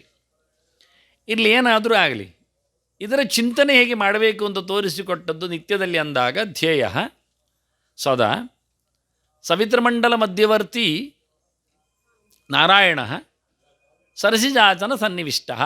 ಮುಗಿಯಿತು. ನಿತ್ಯ ದೇವರನ್ನು ಹೇಗೆ ನೆನೆಯಬೇಕು ಅಂತ ಹೇಳುತ್ತಾರವರು ಮಧ್ವಾಚಾರ್ಯರು. ಇದವರು ಎತ್ತಿದ್ದು ಶ್ಲೋಕ. ಇದು ಭವಿಷ್ಯ ಪುರಾಣದಲ್ಲಿದೆ ಎಂದು ವಂಶೀಧರ ಹೇಳುತ್ತಾನೆ, ಮತ್ತು ಗರುಡ ಪುರಾಣದಲ್ಲಿದೆ ಅಂತ ನಾನು ಹೇಳುತ್ತೇನೆ. ಅದನ್ನು ನೋಡಿದ್ರಿಂದ ಋಷ್ಯಶೃಂಗ ಸಂಹಿತೆಯಲ್ಲಿ ಉಂಟು ಅಂತ ನಾನು ತಿಳಿಸ್ತೇನೆ. ತ್ರಿಚಾಕಲ್ಪದಲ್ಲಿಯೂ ಬಂದಿದೆ. ನೃಸಿಂಹ ಪುರಾಣದಲ್ಲಿ ಉಂಟು ಅಂತ ಮಧ್ವಾಚಾರ್ಯ ಹೇಳಿದ್ದು. ಹೀಗೆ ಸುಮಾರು ಕಡೆಯಲ್ಲಿ ಬಂದಿದೆ. ನಾನು ಅದನ್ನು ಗಮನಿಸಿದ್ದೇನೆ, ಗುರುತಿಸಿದ್ದೇನೆ. ಮತ್ತೆ ಅಂದರೆ ಏಕಪ್ರಕಾರವಾಗಿ ಸೂರ್ಯಮಂಡಲ ಮಧ್ಯವರ್ತಿಯಾದ ನಾರಾಯಣನ ಚಿಂತನೆಗೆ ಮಾಡಲಿಕ್ಕುಂಟು ಅಂತ ಅವರು ಹೇಳಿತ್ತು. ಧ್ಯೇಯ ಧ್ಯಾನಯೋಗ್ಯ, ಹೀಗೆ ಧ್ಯಾನ ಮಾಡಲಿಕ್ಕುಂಟು. ಚಿಂತನೆ ಧ್ಯೇಯ ಚಿಂತಾಯಂ, ತಲೆಯಲ್ಲಿ ಹೊತ್ಕೊಳ್ಳಿಕ್ಕುಂಟು. ಈ ರೀತಿಯಾಗಿ ಹೇಗೆ ಯಾವಾಗಲೂ ಧ್ಯೇಯ ಸದಾ ಏನು ಅಂತ 3 ಅಂಶ ಇನ್ನಿಲ್ಲ ಅಲ್ಲಿ. ಸವಿತೃಮಂಡಲ ಮಧ್ಯವರ್ತಿ ನಾರಾಯಣ ಸರಸಿಜಾಸನ ಸನ್ನಿವಿಷ್ಟ. ಮುಗಿಯಿತು. ಇನ್ನೇನಿದ್ರು ಕೇಯೂರವಾನ್, ಮಕರುಂಡಲವಾನ್, ಕಿರೀಟಿ, ಹಾರಿ, ಹಿರಣ, ಇನ್ನೇನಿದ್ರು ಡ್ರೆಸ್ಸಿಂಗ್, ಇನ್ನೇನೆಲ್ಲ ಹಾಕಿದ್ದಾನೆ ಅಂತ ವೈಭವ ಏನುಂಟು, ಮಾಲೆ ಹಾಕಿದ್ದಾನೆ, ಕಿರೀಟ ತೊಟ್ಟಿದ್ದಾನೆ, ಅದೆಲ್ಲ ಓಕೆ. ಸಂಗತಿ ಇರುವುದು ಇಲ್ಲಿ ಗಮನಿಸಬೇಕಾದ್ದು. ನಾವು ಇದೆಲ್ಲ ನೋಡಬೇಕು ಅಂದರೆ ಹೇಳಿದ್ದಕ್ಕೆ ನಾನು ದಿನ ಜಪ ಮಾಡುತ್ತೆ, ಹೌದಲ್ಲ, ಈ ಶ್ಲೋಕ ಹೇಳುತ್ತೇವೆ. ಆದರೆ ಕೇಯೂರವಾನ್ ಅದು ತೆಗೆದಿಡಲಿಕ್ಕೆ ಬರ್ತದೆ, ಮಕರಕುಂಡಲವಾನ್, ಕಿರೀಟಿ, ಹಾರಿ, ಎಷ್ಟು ಹೇಳ್ಬೋದು. ಇದು 3 ಈ ಮಂತ್ರದ ಚಿಂತನೆಯಲ್ಲಿ ಬಂದದ್ದು. ಗೃಣಿಹಿ ಅಂದರೆ ಗೃಕ್ ಶರಣೆ ಅಂತ ಧಾತು. ದಯಾಮಯಿ ಅಂತ, ಬೇಕಾದ್ದು ಕೊಡ್ತಾನೆ ಅಂತ. ಮಳೆಯನ್ನಂತೂ ಖಂಡಿತ ಕೊಡುತ್ತಾನೆ ನಮಗೆ, ಸಾಕಲ್ಲ. ಮಳೆ ಬಂದರೆ ನೀರಿದ್ದರೆ ಇನ್ನೆಂತ ಬೇಕು, ಇನ್ನೆಲ್ಲ ಸಿಕ್ಕಿದ್ದು ನಾವೇನೇನು ಬೇಕಾದ್ರೆ ಮಾಡಿಕೊಡುತ್ತೇವೆ. ಮೊದಲು ನೀರು ಕೊಡು, ಮತ್ತು ನಾವು ಕಾಯಿ ಪಲ್ಯ ಏನು ಮಾಡಿಕೊಡುತ್ತೇವೆ, ಏನು ಬೇಕಾದ್ರೆ ಮಾಡಿಕೊಡುತ್ತೇವೆ. ನೀರೇ ಇಲ್ಲದಿದ್ದರೆ ಬದುಕುವುದೇ ಅಲ್ವ. ನೀರು ಸಿಕ್ಕಿದರೆ ಅನ್ನ ಮಾಡಲಿಕ್ಕೆ ಬರ್ತದೆ, ಆಹಾರ ಸಿಗ್ತದೆ. ನೀರಿನ ಸ್ಕ್ಯಾರ್ಸಿಟಿ ಆದರೆ ಆಹಾರಕ್ಕೂ ತೊಂದರೆ ಆಗ್ತದೆ. ಅದನ್ನು ಮಳೆಗೆರೆಯುವ ಮೂಲಕನೇ ಸೂರ್ಯ ದೊಡ್ಡವಾದದ್ದು ನಮಗೆ. ನಾ ಅಂದರೆ ಆನಂದ, ಅದನ್ನು ಗೃಕ್ ಶರತಿ ಅಂತ ತಂದು ಕೊಡ್ತಾನೆ ಅಂತ, ಆನಂದವನ್ನು ನೀಡುವವನು ಅಂತ ಹೇಳಿ ಸಂತೋಷವನ್ನು. ಆರೋಗ್ಯ ಎನ್ನುವುದು ಸೂರ್ಯನ ಅಂಗಳದ ದೊಡ್ಡ ಮಾತು. ಆರೋಗ್ಯಂ ಭಾಸ್ಕರಾದಿಚ್ಛೇದಂದ. ಆರೋಗ್ಯ ಸಿಕ್ಕಿದರೆ ಆನಂದ ಸಿಗ್ತದೆ. ಮೈಯಲ್ಲಿ ಹುಷಾರಿಲ್ಲದಿದ್ದರೆ ಎಂಥದೋ ಕಿರಿಕಿರಿಯಾಗಿ ನೋವು ಇರ್ತದೆ, ದುಃಖ ಅನುಭವಿಸ್ತೇವೆ. ಅಂದರೆ ಆರಾಮ ಇದ್ದರೆ ಬಹಳ ಖುಷಿ. ನಾಳೆ ಬರತಕ್ಕ ಯೋಚನೆ ಇದ್ದರೂ ರೋಗ ಇದ್ದರೂ ಇವತ್ತು ಅವನು ಸ್ಯಾಡ್ ಆಗ್ತಾನೆ. ಹಾಗಾಗಿ ಮುಂದಿನ ಯೋಚನೆಯನ್ನು ಮಾಡಲಿಕ್ಕಿಲ್ಲ. ದುಃಖ ಎಷ್ಟು ನಮ್ಮನ್ನು ಆವರಿಸಿದೆ ಕೇಳಿದರೆ ನಾಳೆಯ ಆನಂದಕ್ಕೂ ನಾವು ಯೋಚನೆ ಮಾಡುತ್ತೇವೆ. ಹಾಗಾಗಿ ಬಹಳ ಚಂದವಾಗಿ ಸೂರ್ಯ ಆನಂದಪ್ರದ. ನಾರಾಯಣ ಅಂದ್ರೇನು ಮತ್ತೆ? ನರರಿಗೆ ಆನಂದವನ್ನು ತಂದುಕೊಡುವವ ಅಂತ ಅರ್ಥ. ನಾ ಅಂದರೆ ಆನಂದವೇ, ನಷ್ಟ ನಿರ್ವೃತ್ತಿ ವಾಚಕ. ನಾರ ಅಂದರೆ ನರ ಸಮೂಹ, ನರವೃಂದಕ್ಕೆ. ಆಯ ಅಂದರೆ ಲಾಭ, ಆದಾಯ. ಆಯ ವ್ಯಯ ನಮಗೊತ್ತುಂಟು. ಅದು ಯುಗಾದಿ ದಿವಸ ನೋಡ್ತೇವೆ ಎಷ್ಟು ಬರ್ತದೆ ಎಷ್ಟು ಹೋಗ್ತದೆ ಅಂತ. ಮತ್ತೆ ಯಾವಾಗಲೂ ನೋಡೋದಿಲ್ಲ, ಅವತ್ತೊಂದು ನೋಡಿಬಿಟ್ರೆ ಮುಗಿದೋಯ್ತು. ಹಾಗೆ ಆಯ ಅಂದರೆ ಲಾಭ. ನಾರ ಆಯ ಣ, ನರವೃಂದಕ್ಕೆ ಆನಂದದ ಲಾಭ ಎಲ್ಲಿಂದ ಆಗ್ತದೋ ಅವನು ನಾರಾಯಣ. ಗೃಣಿಹಿ ಎನ್ನುವುದರ ಪೂರ್ಣವಾದ ಪರ್ಯಾಯ ಪದ. ನಿಜವಾಗಿ ಸೂರ್ಯನಿಗೂ ಆನಂದ ಕೊಟ್ಟವ ಎನ್ನುವ ನೆಲೆಯಲ್ಲಿ. ಭಿಷಾಸ್ಮಾದ್ ವಾತಪ್ಪವತೆ ಭಿಷೋದೇತಿ ಸೂರ್ಯ ಅಂತ ಸೂರ್ಯನು ಭಗವಂತನ ನಿಯತ್ತಿನಂತೆ ಕೆಲಸ ಮಾಡುತ್ತಾನೆ. ಸೂರ್ಯ ಅಂದರೆ ಸೂರರಲ್ಲಿ ಇರುವವ ಅಂತ ಅರ್ಥ. ಸೂರ ಅಂದರೆ ಸೂರ್ಯನಿಗೆ ಹೆಸರೇ. ಸೂರ ಸೂರ್ಯಾರ್ಯಮ ಆದಿತ್ಯ ದ್ವಾದಶಾಸ್ಮಭವ ದಿವಾಕರ ಭಾಸ್ಕರ ಸ್ಕರ ಭದ್ನ ಪ್ರಭಾಕರ ವಿಭಾಕರ ಅಂತ ಸೂರ್ಯನ ಪರ್ಯಾಯ ಪದಗಳಲ್ಲಿ ಸೂರ ಎನ್ನುವುದು ಸೂರ್ಯನನ್ನೇ. ಹೇಳಬೇಕಾಗಿಲ್ಲ. ಸೂರ್ಯ ಅಂದ್ರೂ ಸೂರ್ಯನೇ, ಸೂರ ಅಂದರೂ ಸೂರ್ಯನೇ. ಅದರಿಂದ ಸೂರನಲ್ಲಿ ಇರುವವ ಸೂರ್ಯ ಅಂದರೆ. ಸವಿತೃಮಂಡಲ ಮಧ್ಯವರ್ತಿ ಅದನ್ನು ಹೇಳಿದರು ಆಚಾರ್ಯರು. ಸೂರ್ಯ ಅಂದರೆ ಅರ್ಥ ಸವಿತೃಮಂಡಲ ಮಧ್ಯವರ್ತಿ, ಸೂರನಲ್ಲಿ ಇರುವವ. ಬೇಕಾದಷ್ಟು ಬೇರೆ ಎಲ್ಲ ಅರ್ಥ ಇದೆ, ಅದು ಬಿಡಿ. ಇಲ್ಲಿಗೆ ಅರ್ಥ ಆಗುವಂತ ಹೇಳಿದ. ಮತ್ತು ಸರಸಿಜಾಸನ ಸನ್ನಿವಿಷ್ಟ, ಅದು ಆದಿತ್ಯ. ಆದಿಯಾರು? ಮೊದಲಿದ್ದವ ಆದಿಕವಿ. ತೇನೆ ಬ್ರಹ್ಮ ಹೃದಯ ಆದಿಕವಿ. ಆದಿಕವಿ ಅಂದರೆ ಚತುರ್ಮುಖ ಪ್ರಾಣತತ್ವ. ಅವನು ಸರಸಿಜಾಸನವನು, ಪದ್ಮಾಸನವ. ಪದ್ಮೋ ಬ್ರಹ್ಮಾಸಮದ್ದಿಷ್ಟ, ಅವನಲ್ಲಿ ನೆಲೆಗೊಂಡವನು ಆದಿತ್ಯ. ಆದೋ ಭವ ಆದಿತ್ಯ. ಮೊದಲ ಜೀವಿಯಲ್ಲಿ, ಜೀವೋತ್ತಮನಲ್ಲಿ, ಆದಿಕವಿಯಲ್ಲಿ, ಆದಿಭವನಲ್ಲಿ ಯಾರು ನೆಲೆಗೊಂಡಿದ್ದಾನೆ ಅವನು ಆದಿತ್ಯ. ಸರಸಿಜಾಸನ ಸನ್ನಿವಿಷ್ಟ. ನಿಜವಾಗಿ ಸೂರ್ಯ ಚಿಂತನೆಯನ್ನು ಒಂದು ರೀತಿಯಿಂದ ಸೆರೆ ಹಿಡಿದಿದ್ದಾರೆ. ಎಷ್ಟು ಅದ್ಭುತವಾಗಿದೆ. ಛೇ ಸದಾ ಸವಿತೃಮಂಡಲ ಮಧ್ಯವರ್ತಿ ನಾರಾಯಣ ಸರಸಿಜಾಸನ ಸನ್ನಿವಿಷ್ಟ. ಮತ್ತೆಲ್ಲ ಆಭರಣ ಹಾಕ್ಕೊಳ್ಳಿ. ಕೇಯೂರವಾನ್ ಮಕರಕುಂಡಲವಾನ್ ಕಿರೀಟಿ ಹಾರಿ ಹಿರಣಮಯ ವಪುಹು ಆನಂದ ರೂಪನು ಎನ್ನುವ ಅರ್ಥ. ಬಂಗಾರದ ಮೈ ಬಣ್ಣ ಉಳ್ಳವನು ಅರ್ಥ ಮಾಡಿ ತೊಂದರೆ ಇಲ್ಲ. ಆನಂದ ರೂಪನು ಹಿತಂಚ ರಮಣೀಯಂಚ ಅಂತ ಬಹಳ ಚೆಲುವು ಕಾಣ್ತಾ ಇದ್ದಾನೆ. ಧೃತಶಂಖಚಕ್ರ. ಈಗ ಅವನ ಸ್ವರೂಪದಲ್ಲಿ ಆಯುಧಗಳ ಚಿಂತನೆ. ಇದನ್ನು ನಾನು ಹೇಳಬೇಕು. ಯಾಕೆಂದರೆ ಈಗ ಮಾಧ್ಯಮಗಳು ಹೆಚ್ಚಾಗಲಿಕ್ಕೆ ಹೋಗಿ ಮನುಷ್ಯರಿಗೆ ಸಂಶಯಗಳು ಜಾಸ್ತಿ ಆಗ್ತವೆ. ಅಷ್ಟಕ್ಕೆಲ್ಲದು ಇನ್ನೂ ಹೆಚ್ಚು ಕೇಳಿದರೆ ತಪ್ಪುಗಳು ಹೆಚ್ಚು ಉಳಿತವೆ. ಈಗ ನಾವು ಹೊಸ ಹೊಸ ಜನರನ್ನೆಲ್ಲ ಹಾಕ್ತೇವೆ ಮಠಕ್ಕೋ ಮಂದಿರಕ್ಕೋ. ಆಗ ಅವರು ಹೊಸ ಹೊಸ ವಿಷಯಗಳನ್ನು ಹೇಳ್ತಾರೆ. ಅಂದರೆ ಅವರ ತಲೆಯಲ್ಲಿ ತೋಚಿತ್ತು. ಈಗ ನಿತ್ಯ ಬಂದು ಹೋಗುವವನಿಗೆ, ಪುಣ್ಯಾತ್ಮನಿಗೆ ಏನೋ ತಪ್ಪಾಗುವುದಿಲ್ಲ, ಯಾಕೆ ಅವನು ಕಿವಿಯೇ ಕೊಡುವುದಿಲ್ಲ. ಹೊಸಬರು ಬರ್ತಾರಲ್ಲ, ಹೊಸಬರು ಬಂದಾಗ ಇವರು ನಿಂತವರು ಹೊಸಬರೇ, ನಾವು ನಿಲ್ಲಿಸಿರ್ತೇವೆ. ಅವ್ರು ಹೇಳ್ತಾರೆ ಇವ ತಿರುಗಿದ, ಇವ ಮೇಲೆ ಎದ್ದ. ಅವರು ಅದನ್ನೇ ಕೇಳಿಕೊಂಡು ಹೋಗ್ತಾರೆ. ಯಾವುದು ಸತ್ಯ ಯಾವುದು ಅಸತ್ಯ ಅಂತ ಗೊತ್ತಿರುವುದಿಲ್ಲ. ಒಟ್ಟು ಐತಿಹಾಸಿಕ. ಇಲ್ಲಿ ಕನಕನಿಗೆ ಹೊರಗೆ ನಿಲ್ಲಿಸಿ ಹೊಡೆದಿದ್ದಾರೆ, ಈ ಬೆಪ್ಪರೆಲ್ಲ ಮತ್ತೆ ನಾಮ ಹಾಕ್ಕೊಂಡು ಒಳಗೆ ಹೋಗಿದ್ದಾರೆ ಎಲ್ಲ ಹೇಳಿಕೊಂಡು.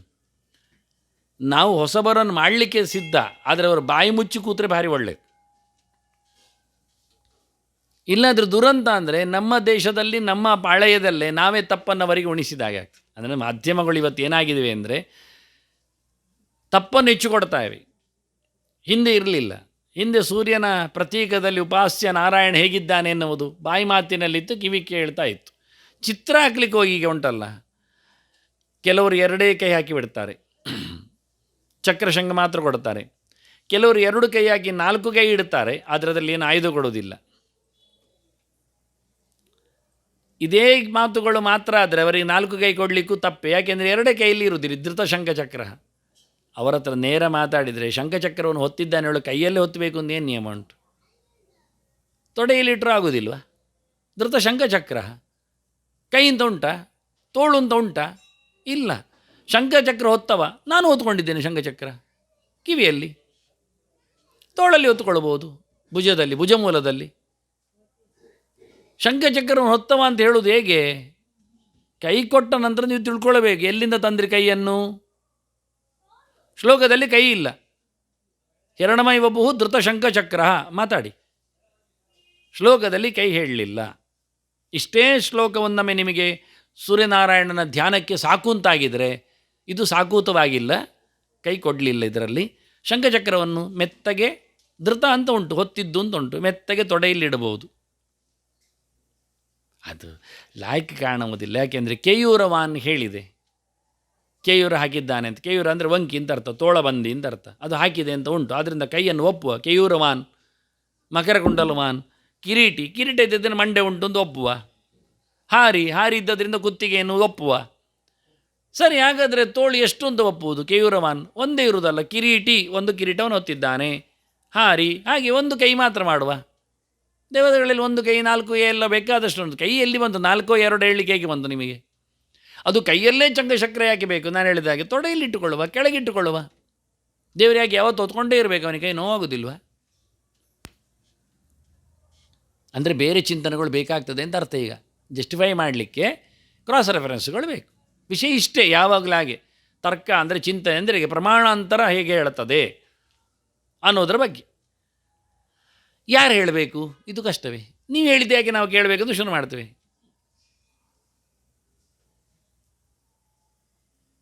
ಧರ್ಮರಾಜನಿಗೆ ಪ್ರಶ್ನೆ ಆಗಿದ್ದೆ ಯಕ್ಷ.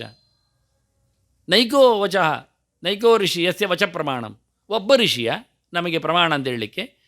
ವಸಿಷ್ಠ ಹೇಳಿದರೆ ವಿಶ್ವಾಮಿತ್ರ ಹೇಳ್ತಾನೆ, ಕೂತ್ಗಳಿರು ಸ್ವಾಮಿ, ಹತ್ರ ಇಲ್ವಾ ಅಂತಾನೆ ಇನ್ನೊಬ್ಬ. ಒಬ್ರಿಗೂ ಅನ್ನು ಕರೀತಾನೆ. ಮತ್ತೆ ನಮಗೆ ಮಾತಾಡಲಿಕ್ಕೆ ಬರೋದಿಲ್ಲ. ನೈಕೋ ಋಷಿ ಯಸ್ಯ ವಚ ಪ್ರಮಾಣಂ. ಆದ್ದರಿಂದ ಬೇಕಾದಷ್ಟು ಮಾರ್ಗಗಳಿವೆ. ಎಲ್ಲರೂ ಹೋದಲ್ಲಿ ಹೋಗುವಾದರೆ ಸ್ಮಶಾನಕ್ಕೆ ಹೋಗ್ತದೆ. ಕೆಲವೊಮ್ಮೆ ಮಹಾಜನ ಏನು ಗದಸ್ಸ ಬಂತ, ತುಂಬ ಜನ ಹೋದಲ್ಲಿ ಹೋದಂತೆ. ಒಮ್ಮೆ ಹೋಗುವಾಗ ತುಂಬ ಜನ ಹೋಗ್ತಾ ಇದ್ದದ್ದು ಬೀಡಿನ ಗುಡ್ಡಿಗೆ, ಸ್ಮಶಾನಕ್ಕೆ. ಅವಾಗ ಕೃಷ್ಣ ಮಠ ಅಂತ ತಿಳಿಸಿ ಹೋದದ್ದು. ಅದು ಹೋಗುವ ಇಲ್ಲಿ ಹೋಯ್ತದ್ದು. ಮತ್ತೆ ತುಂಬ ಜನ ಹೋಗಿದ್ದಾರೆ, ಹೋಗಿ ಹೇಳಿದ್ರಂತೆ. ಆಗೋದು ಹೌದಾ? ಆಗಲಿಲ್ಲ. ಯಾರು ಹೇಳಬೇಕು ಹೇಳಿ? ನೈಕೋ ಋಷಿ ಹೇಳಿದ್ದೇನೆ. ಒಬ್ಬ ಆಚಾರ್ಯರು ನೀವು ಹಿಡಿದ್ರೆ ಉಂಟಲ್ಲ, ಇನ್ನೊಬ್ಬ ಆಚಾರ್ಯನೇ ಎದ್ದು ನಿಲ್ತಾನೆ. ಅವರ ಅಭಿಮಾನಿ ಬರ್ತಾರೆ, ನಿಮ್ಮದೇ ಆಚಾರ್ಯರ? ನಮ್ಮದು ಜಗದ್ಗುರುಗಳೇ ಹೇಳ್ತಾರೆ ಅವರು. ಆಯ್ತು ಮಾರೆ, ನಿಂದು ಜಗತ್ತು ನಿಂದೇ ಗುರು ಇರುವ.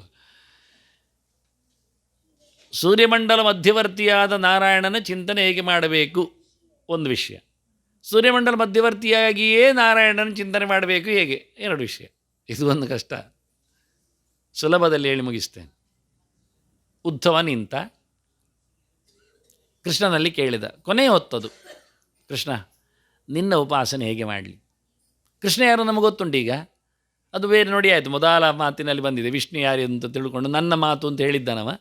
ಹಾಗಾಗಿ ಕೃಷ್ಣನಲ್ಲಿ ಕೇಳಿದ. ಕೃಷ್ಣ ಹೇಳ್ತಾನೆ, ಸೂರ್ಯೋಗ್ನಿ ಬ್ರಾಹ್ಮಣೋ ಗಾವಃ ವೈಷ್ಣವಃ ಕಂ ಮರುತು ಜಲಂ ಭೂಃ ಆತ್ಮ ಸರ್ವಭೂತಾನಿ ಭದ್ರಪೂಜಾ ಪದಾನಿ ಮೇ. ಪೂಜಾ ಪದಾನಿ ಮೇ ಅಲ್ಲಿದಾಗೆ ನನ್ನದು ಅಂತ ಹೇಳ್ತಾನೆ ಕೃಷ್ಣ. ನನ್ನ ಪೂಜೆಯ ತಾಣಗಳು ಯಾವುದು ಅಂದರೆ ಇವಿಷ್ಟು. ಫಸ್ಟ್ ಯಾವುದು ಕೇಳಿದರೆ ಸೂರ್ಯ ಅಂದುಬಿಟ್ಟ. ಎತ್ತಿದ ಬಾಯಲ್ಲಿ ಹೇಳಿದ್ದವನು ಸೂರ್ಯನಲ್ಲಿ ನನ್ನನ್ನು ನೋಡಿ, ಯಾಕೆ ಏದಾದಿತ್ಯಗದಂದು ಹೇಳಿ ಆಯ್ತವ, ಅಲ್ಲಿ ನಾನಿದ್ದೇನೆ ಮಾರಾಯ, ನನ್ನದದು. ಜ್ಯೋತಿಷಾಂ ರವಿ ರಂಶಮಾನ್, ನಾನು ಅದು ವಿಭೂತಿಯಾಗಿದ್ದೇನೆ. ನನ್ನ ತೇಜಸ್ಸು ಉಂಟಲ್ಲಿ. 2 ವಿಷಯ. ನನ್ನ ವಿಭೂತಿಯಾಗಿದ್ದಾನವ, ಇನ್ನೆಂತ ಬೇಕು ನಿನಗೆ ಪೂಜೆ ಮಾಡಲಿಕ್ಕೆ? ಹೇಗೆ ಪೂಜೆ ಮಾಡಲಿ? ಸೂರ್ಯೇತು ವಿದ್ಯೆಯ ತ್ರಯ್ಯ ಅಂದ. ಗಾಯತ್ರಿ ಮಂತ್ರ ಉಂಟಲ್ಲ, 3 ಪಾದದ್ದು, 3 ಅಕ್ಷರದ ಪ್ರಣವದ ವಿಸ್ತಾರವಾಗಿ ನಿಂತ, 3 ವ್ಯಾಹೃತಿಯ ಸೊಗಸಾಗಿ ಬೆಳೆದು ಬಂದ, 3 ವರ್ಗದ ಪುರುಷ ಸೂಕ್ತದ ಸಾರವಾಗಿ ನಿಂತ, 3 ವೇದದ ರೆಪ್ರೆಸೆಂಟೇಟಿವ್ ಪ್ರಾತಿನಿಧಿಕವಾಗಿ ಬಂದಿರತಕ್ಕ ಮಂತ್ರ ಇಲ್ವಾ ಗಾಯತ್ರಿ? ಅದರಲ್ಲಿ ಮಾಡು. ಸರಿ ಆಯಿತು. ಹೇಗೆ ಅಂತ ಮಾಡಲಿ? ಇದು ವಿಷಯ. ದಿಷ್ಣೇ ಶ್ವೇತೇಶು ಮದ್ರೂಪಂ ಶಂಖಚಕ್ರ ಗದಾಂಬುಜೈ ಯುಕ್ತಂ. ಹೇಳೋ ರೀತಿ ನೋಡಿ. ಈ ಎಲ್ಲ ಪ್ರತೀಕಗಳಲ್ಲಿ ಮದ್ರೂಪಂ ಶಂಖಚಕ್ರ ಗದಾಂಬುಜೈ ಯುಕ್ತಂ ಚತುರ್ಭುಜಂ ಶಾಂತಂ ಧ್ಯಾಯನ್ ನರ್ಚೇತ್ ಸಮಾಹಿತ. ಟೋಟಲಿ ಹೇಳಿಕೊಂಡ. ಯೋಚನೆ ಹೇಗೆ ಮಾಡಬೇಕು, ಧ್ಯಾನ ಹೇಗೆ ಕೇಳಿದರೆ, ಈ ಸೂರ್ಯಮಂಡಲದಲ್ಲಿ 4 ಕೈಯುಳ್ಳ ನನ್ನನ್ನು ಪೂಜೆ ಮಾಡು. ಆ 4 ಕೈಯಲ್ಲಿ ಚಕ್ರಶಂಖ ಗದಾ ಪದ್ಮ ಹಿಡಿದವನನ್ನಾಗಿ ಪೂಜಿಸು. ಕೃಷ್ಣನೇ ಹೇಳಿದ ನಂತರ ಇನ್ನು ಪ್ರಶ್ನೆ ಉಂಟು ಕೇಳಲಿಕ್ಕೆ? ಯಾವ ಆಚಾರ್ಯರ ಪರಂಪರೆಯಲ್ಲಿ ಪ್ರಶ್ನೆ ಎಲ್ಲ ಇತ್ತು. ಇನ್ನು ಮಾತಾಡುವುದರಲ್ಲಿ, ಚರ್ಚೆ ಮಾಡೋದರಲ್ಲಿ ಇನ್ನೇನು? ನಾನು ಅದು ನನ್ನ ಅಪ್ಪ ಹಾಗೆ ಹೇಳಿ ಅಲ್ಲ, ಅವನ ಅಪ್ಪ ಉದ್ದವನಿಗಿಂತ ದೊಡ್ಡವನ? ಇಲ್ಲಿ ಚರ್ಚೆ ಮಾಡೋ ಕ್ರಮ ಅದು ಎಲ್ಲ ಪುಸ್ತಕಗಳೇ ಹಾಗೆ ಇಲ್ಲೇ ಇಲ್ಲ. ಎಲ್ಲ ಪುಸ್ತಕಗಳೆಲ್ಲ ಭಾಗವತದ ಸಂಬಂಧವ? ಕೃಷ್ಣ ಹೇಳಿದ ನಂತರ ನಾವು ಪ್ರಶ್ನೆ ಮಾಡ್ತೇವೆ ಅಂದರೆ ನೀವು ಜಪ ಮಾಡೋದು ಬಿಡೋದು ಒಳ್ಳೆಯದು ಹೇಳೋದು ನಾನು. ಅಲ್ಲಿ ಇಷ್ಟರವರೆಗೆ ಮಾಡಿಕೊಂಡು 0 ಮಾರ್ಕೆ. ಯಾಕೆ ನಾನು ಸಂಧ್ಯಾ ಸಮೀಕ್ಷೆ ಎಷ್ಟೋ ಸಮಯದ ಹಿಂದೆ ಬರೆದಿದ್ದೆ. ಪುರುಸೊತ್ತಾಗಲಿಲ್ಲ ಅಂದರೆ ಕಷ್ಟ. ನಾನು ಇದನ್ನು ಯಾವತ್ತೂ ಕೊಟ್ಟಿದ್ದೇನೆ. ಇದು ಇವತ್ತು ಹೊಸತ್ತು ಇವತ್ತು ಹೇಳಿದಲ್ಲ. ಆದರೆ ಇವತ್ತು ರಥಸಪ್ತಮಿ ಈ ಲಿಂಕ್ ಕೆಲವು ಹೊಸತ್ತು ಕೊಡುವ ಅಂತ ಕೊಟ್ಟೆ ಅಷ್ಟೇ. ಇಷ್ಟು ಡೀಟೇಲ್ ಆಗಿ ಅಲ್ಲಿ ಕೊಡಲಿಕ್ಕೆ ಹೋಗಲಿಲ್ಲ ಕೆಲವು ಸಂಗತಿಗಳು. ಬಹಳ ಸ್ಪಷ್ಟವಾಗಿ ಚತುರ್ಭುಜನಾದ ಚಕ್ರಶಂಖ ಗದಾ ಪದ್ಮಧಾರಿಯಾದ ನನ್ನನ್ನು ಗಾಯತ್ರಿ ಮಂತ್ರದಲ್ಲಿ ಉಪಾಸನೆ ಮಾಡಬೇಕು ಅಂತ ಉದ್ದವನಿಗೆ ಸ್ಪಷ್ಟ ಹೇಳಿದ. ಭಾಗವತ ಸಣ್ಣ ಟೆಸ್ಟ್, ಹೇಳುವುದು ಸಣ್ಣ ವಿಷಯ. ಆದರೆ ಭಾರತ ದೊಡ್ಡ ಟೆಸ್ಟ್, ಅದರಲ್ಲಿ ದೊಡ್ಡ ವಿಷಯಗಳಿವೆ. ಧರ್ಮರಾಜ ಕೇಳ್ತಾನೆ, ಅಲ್ಲಿ ಬೇಕಾದಷ್ಟು ಉತ್ತರ ಕೊಡ್ತಾನೆ. ತನ್ಮಂಡಲಸ್ಥಂ ಮಾಂ ತೇಜೋಮೂರ್ತಿಂ ಚತುರ್ಭುಜಂ ಅಂತ ಅಲ್ಲಿ ಭಾರಿ ಉದ್ದ ಹೇಳಿದ್ದಾನೆ. ಸೂರ್ಯಮಂಡಲದಲ್ಲಿದ್ದ ತೇಜೋಮೂರ್ತಿಯಾದ ಅಂದರೆ ಭರ್ಗಃ ಅನ್ನತಕ್ಕ ವಿಷಯ, ಅದು ನಾನಿದ್ದೇನೆ, ನನ್ನ 4 ತೋಳಿನವನನ್ನು ಉಪಾಸಿಸಂತ ಅಲ್ಲಿ ಬಹಳಷ್ಟು ವಿಸ್ತಾರವಾದ ಮಾತುಗಳನ್ನು ಕೊಟ್ಟಿದ್ದಾನೆ. ಅಲ್ಲಿ ಯಾವುದಕ್ಕೆಲ್ಲ ಏನೆಲ್ಲ ಜಪ ಮಾಡಲಿಕ್ಕೆಲ್ಲ ಬೇಕಾಗತ್ತೆ, ಗಾಯತ್ರಿ ಜಪ ಅದು ಯಾರದು ನನ್ನದು ಹೇಳಲಿಕ್ಕೆ 10 ಕಡೆ, ಒಂದೆರಡಲ್ಲ 2 ಕಡೆಯ ಪುರಾಣಗಳು ಮತ್ತು ಇತಿಹಾಸಗಳು. ಇತಿಹಾಸ ಪುರಾಣ ಪಂಚಮೋ ವೇದಾನಾಂ ವೇದ ಅಂತ ಸ್ಪಷ್ಟವಾಗಿ ಇತಿಹಾಸ ಪುರಾಣಾಭ್ಯಂ ವೇದಂ ಸಮಭಿಪ್ರಮೇತ್.